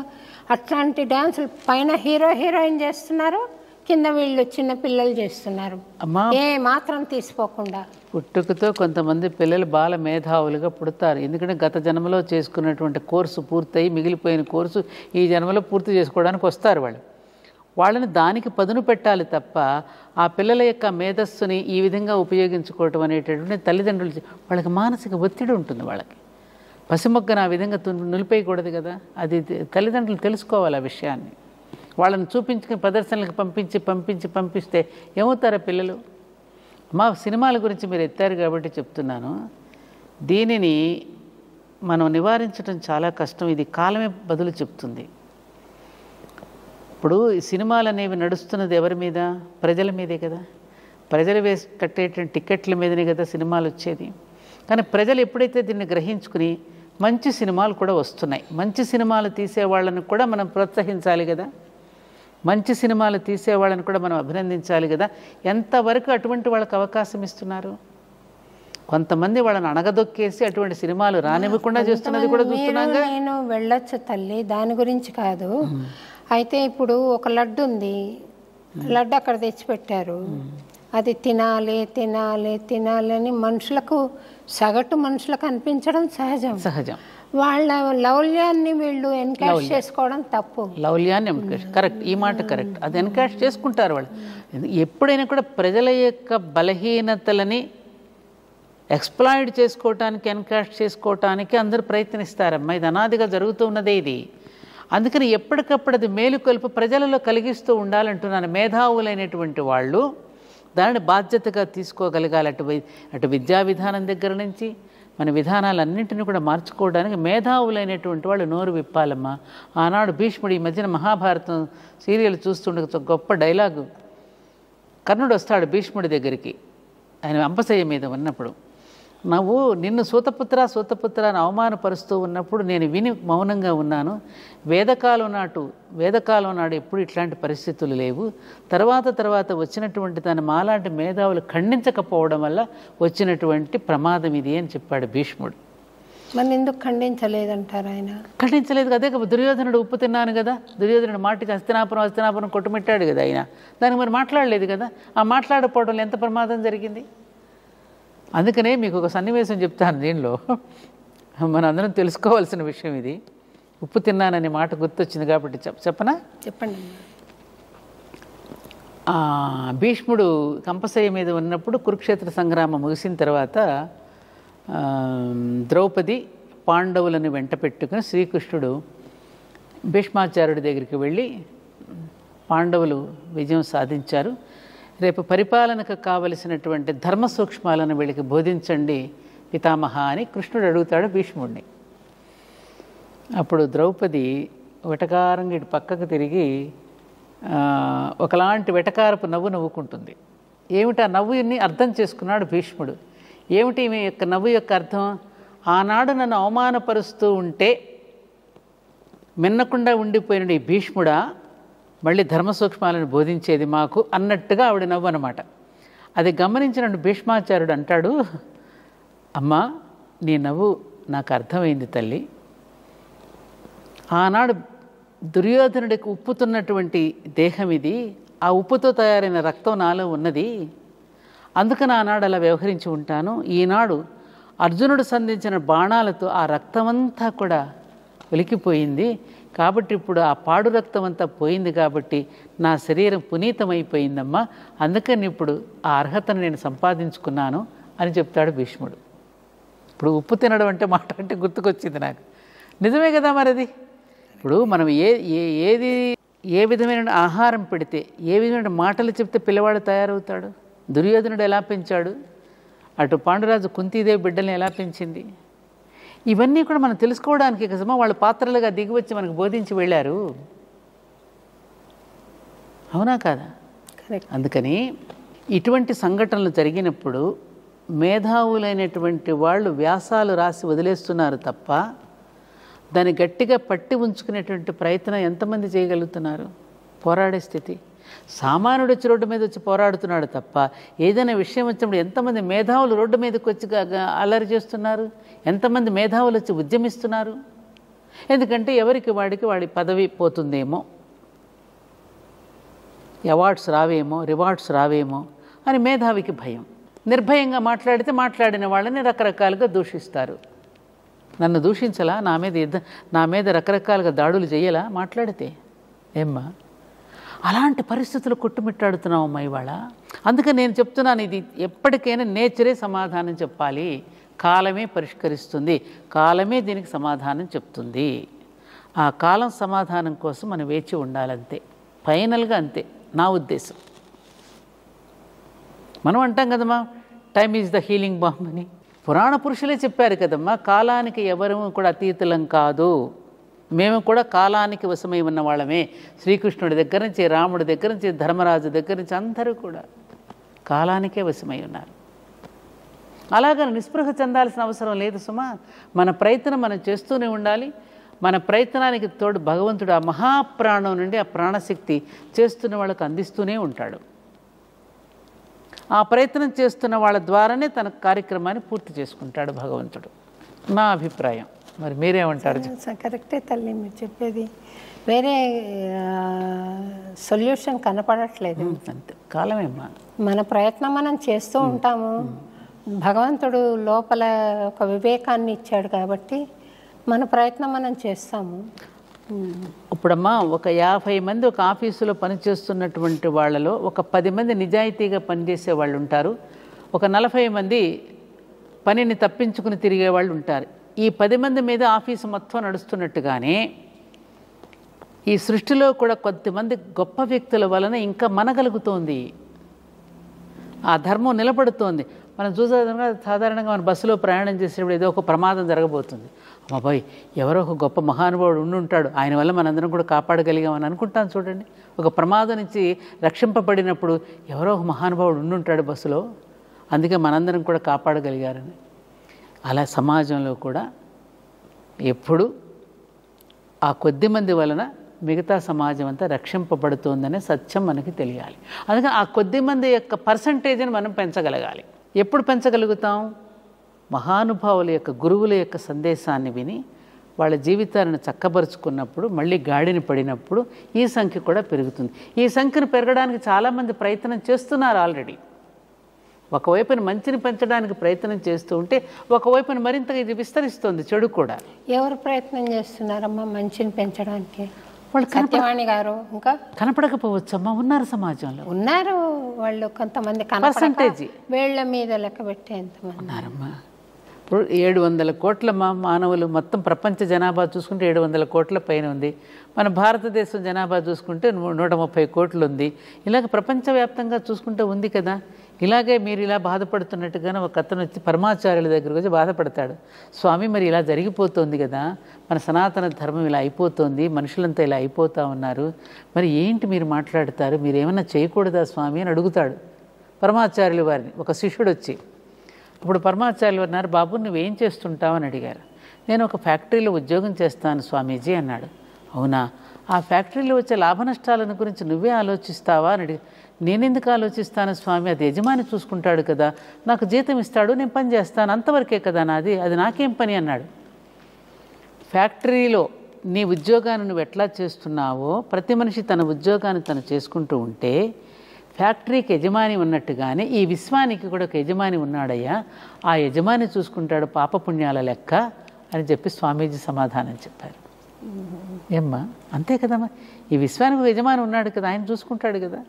ఈ భూమి తన చుట్టూ తాను తిరుగుతూ సూర్యుడు చుట్టూ తిరుగుతోందన్నా, నక్షత్రాలు ఉన్నాయన్నా, నవగ్రహాలు పరిభ్రమిస్తున్నాయన్నా, ఇంతమంది జీవరాశులు పుట్టుకొస్తున్నారన్నా, జనన మరణాలు జరుగుతాయి, దీనికి అన్నింటికి ఒకడున్నాడు కదా నడిపించేవాడు. శోభారాజు పొద్దులా తింటోందన్నా, సత్యవాణి ఇలా మాట్లాడుతోందన్నా, ఆ మహాప్రాణం నుండి ఆ శక్తి చేస్తూ ఉన్నవాడికి అందుతూనే ఉంటుంది. నాకు ఒక నమ్మకం అమ్మ, మనం ఒక మంచి పని చేస్తూ ఉన్నప్పుడు, స్వచ్ఛందంగా మనం చేస్తూ ఉన్నప్పుడు, ఎట్లయితే సూపర్ థర్మల్ పవర్ స్టేషన్ నుంచి మనకి ఎట్లయితే విద్యుత్తు ప్రసారం అవుతూ ఉంటుందో, మనకి కూడా ఆ మహాప్రాణం నుండి ప్రాణశక్తి ప్రసారం మనలో జరుగుతూనే ఉంటుంది, మీలోనూ జరుగుతూనే ఉన్నది.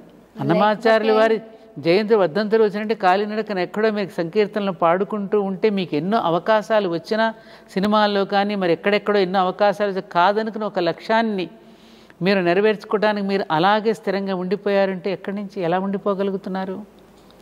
ఉండడం ఒక ఎత్తు అయితే, ఇంత జరిపించాడే నా వల్ల కాదు, అది స్వామి దయలే. నేనైనా అంతే తల్లి, మీరైనా, నేనైనా అంతే. మన సంకల్పంలో కనుక అటువంటి చిత్తశుద్ధి ఉంటే, అటువంటి దేహాలని, మిమ్మల్ని మీ దేహాన్ని ఎంచుకున్నాడు అన్నమయ్య, అలాగే నన్ను ఈ దేహాన్ని ఎంచుకున్నారు పరమాచార్యుల వారు. ఆ వాక్కు మన ద్వారా అందించగలుగుతున్నారంటే ఎవరిది? ఆ మహాప్రాణం నుంచి శక్తి అందుతేనే కదా మనం చేయగలిగేది. మనమా? మనం కాదే. ఇదం నా మమ, ఇదేది నాది కాదు, ఇదం నా మమ, ఇది మన సూత్రం. ఏది నాది కాదు, ఇదం గాయత్రి. ఇది కదమ్మా సనాతన ధర్మం మనకు నేర్పించింది. నాకు మహాభారతంలో జనసామాన్య ప్రతినిధిగా ఒక ప్రశ్న అడుగుతాను తల్లి. చెప్పండమ్మా. ద్రౌపదిని నేను అనుమానాలకు అతీతమైన అనుభవం భగవంతుడు అనుగ్రహించడంతో నాకు అడగాలని కూడా అనిపించదు తల్లి ఈ ప్రశ్న. కాకపోతే హేతువాదులు అడిగే ప్రశ్నకి మీరు సమాధానం ఇస్తారని ఆశిస్తున్నాను. ద్రౌపది 5 మంది భర్తలను పెళ్లి చేసుకుని కూడా పతివ్రత ఎలాగైంది అనేది వాళ్ళ ప్రశ్న. అమ్మా, మన పురాణ ఇతిహాసాలన్నీ కూడా ప్రతీకాత్మకంగా మనకి బోధించి వెళ్ళారు. ఈ 5 పంచభూతాలకు ప్రతీకలు వీరు 5గురు.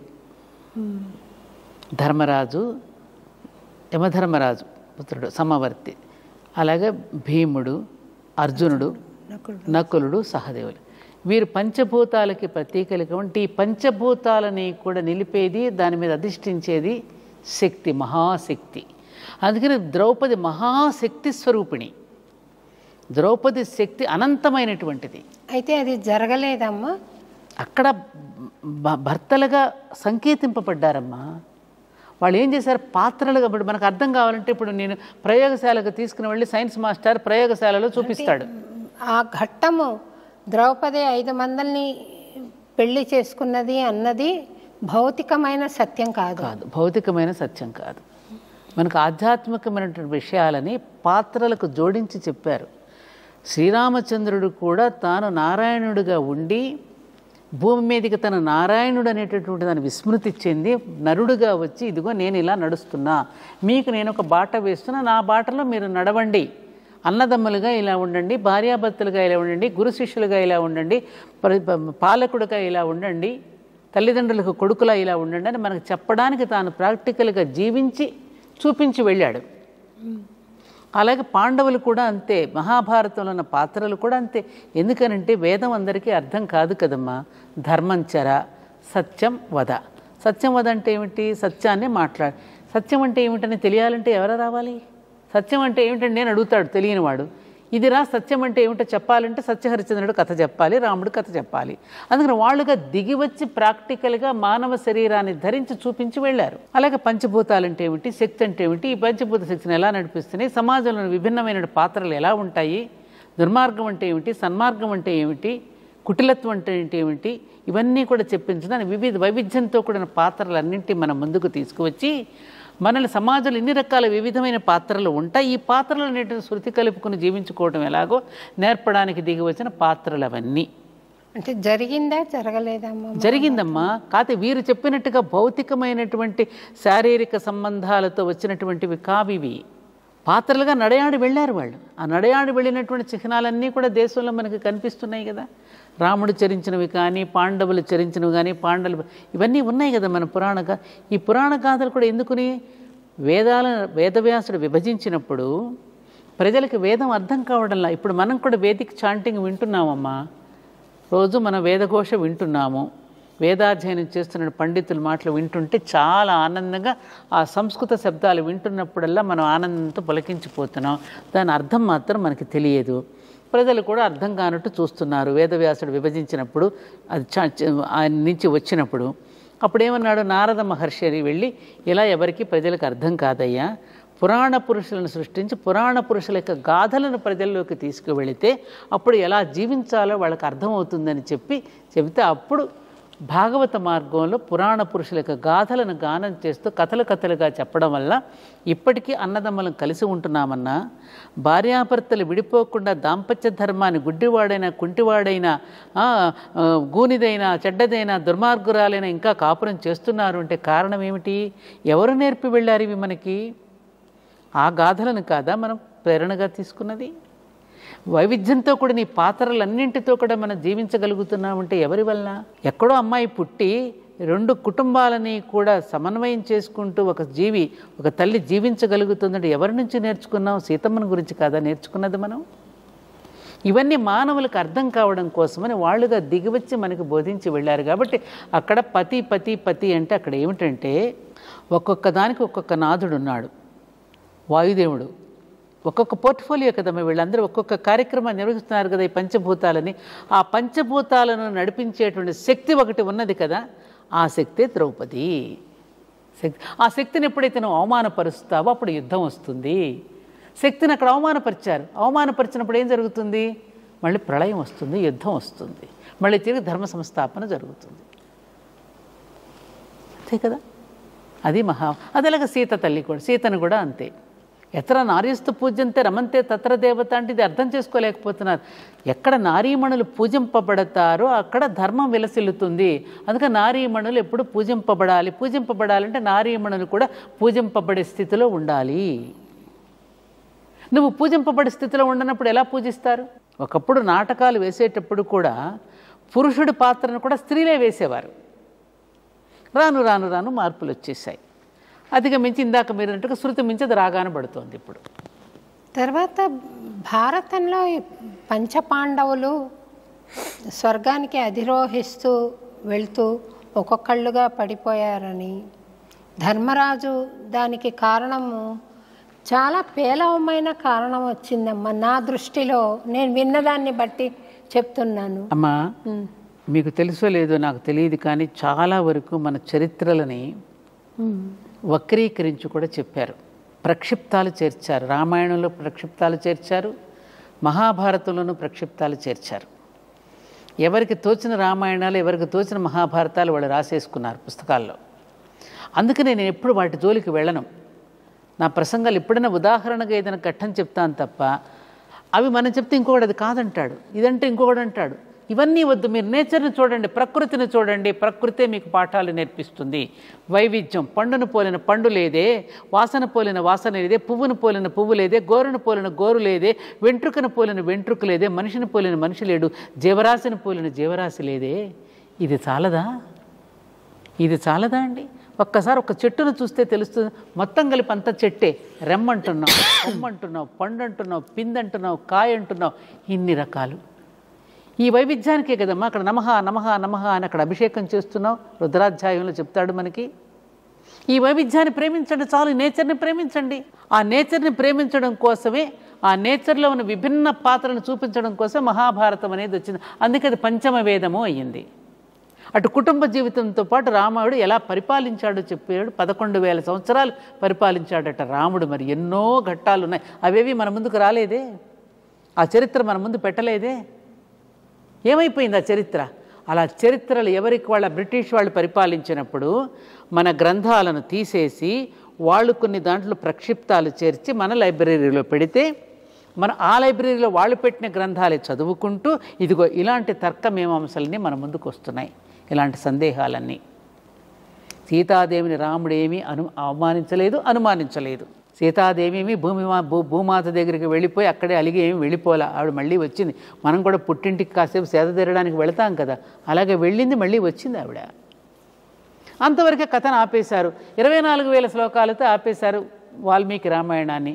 మరి 11,000 సంవత్సరాలు పరిపాలించాడు. చరితం రఘునాథస్య శతకోటి ప్రవిస్తరమన్నారు. మరి 1,00,000 కోట్ల శ్లోకాలు ఏమైపోయినాయి? ఎక్కడున్నాయి? ఎవరు పాడు చేశారు? ఎక్కడ దాచేశారు? 60 దేశాలలో ఈ మధ్యన డాక్టర్ మల్లంపల్లి మల్లికార్జునరావు గారిని 60 దేశాలలో వాటిని పరిశోధించి అక్కడ అన్నీ కూడా ఏమంటారు దీన్ని, సాక్ష్యాలతో సహా నిరూపించి పట్టుకొచ్చారు. ఎంత అన్యాయం జరిగింది మనకి. కొట్టే తెచ్చే రామాయణం అంటే దశరథ మహారాజు, ఆయనకి 3 భార్యలు, 4 కుమారులు, విద్యాభ్యాసం విశ్వామిత్రుడు, వశిష్ఠుడు.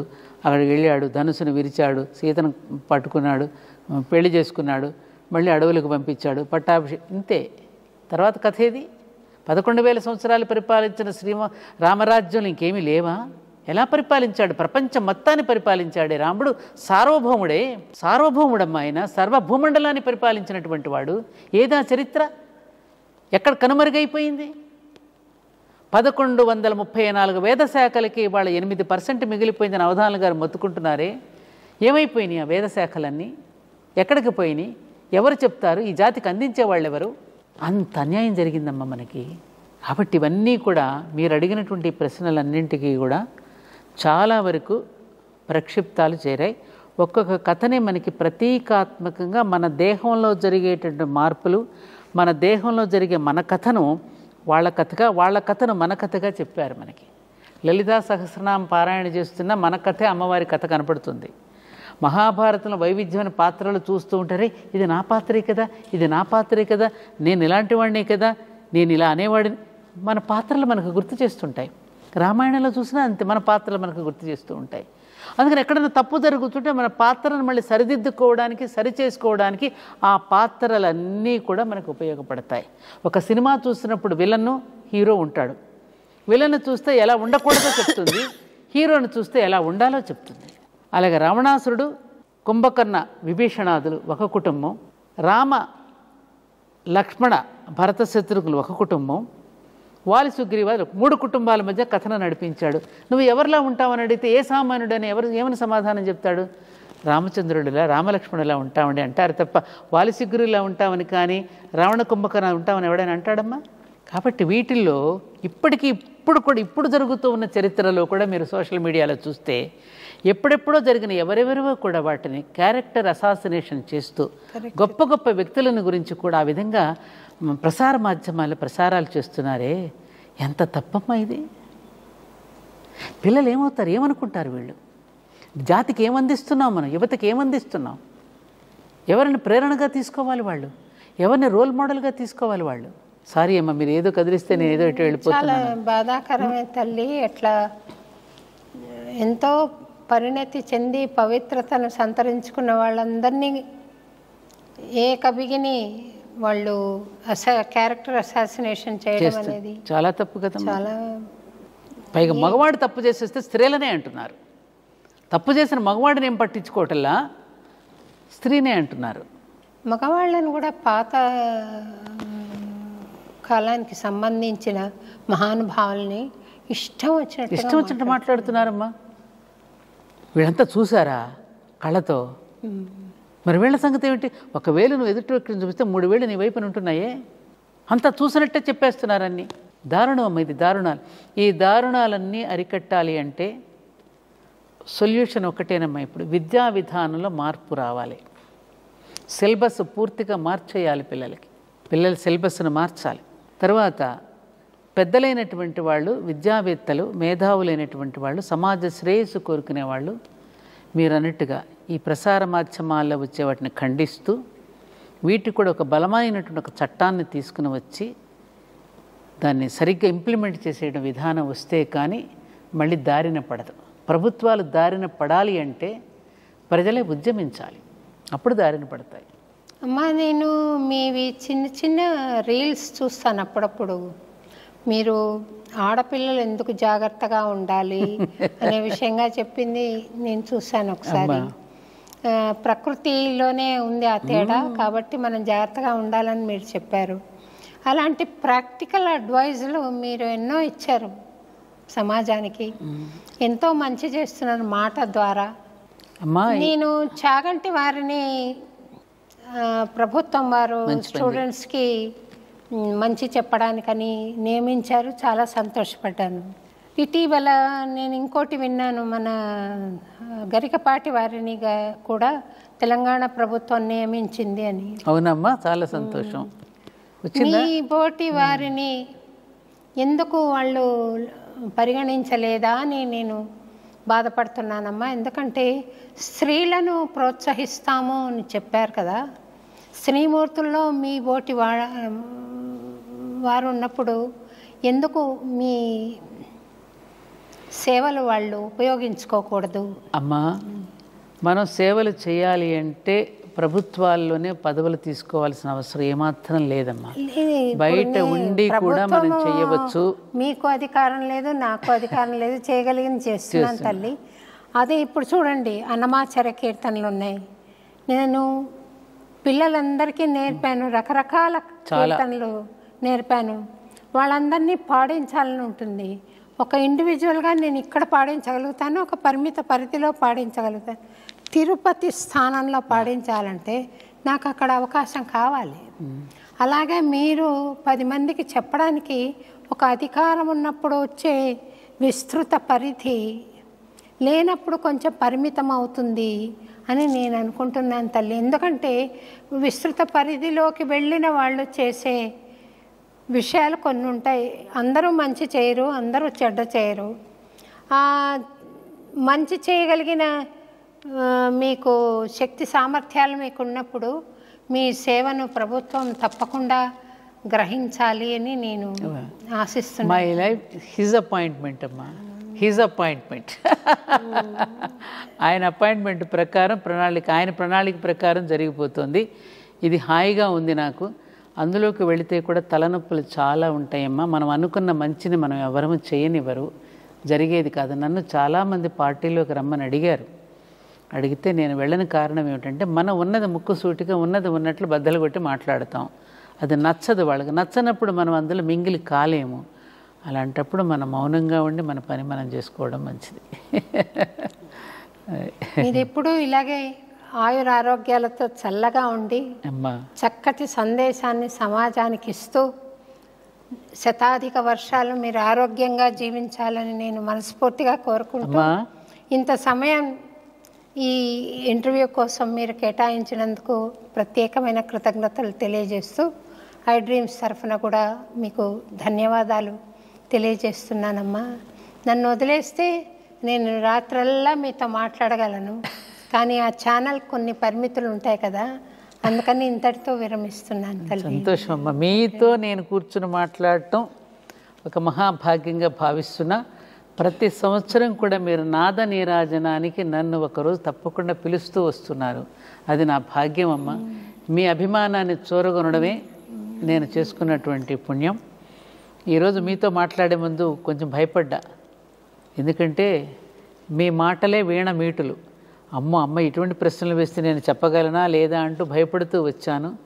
కానీ హాయిగా మన ఏమంటారు అతి సన్నిహితమైనటువంటి ఒక ఏ బాంధవ్యమైనా అనుకోండి, అటు ఒక ఏమంటారు దాన్ని, ఒక అత్యంత సన్నిహితమైన ఒక గురువు దగ్గర ఒక శిష్యురాలు ఎలా కూర్చొని మాట్లాడుతుందో, తనలో ఉన్న భావాలను ఒక గురువు దగ్గర ఎలా నివేదించుకుంటుందో ఆ విధంగా నేను భావన చేసుకున్నానమ్మా, ఫీల్ అయ్యాను. శిష్యురాలని నేనని లేదా అందరూ గురువులే నాకు.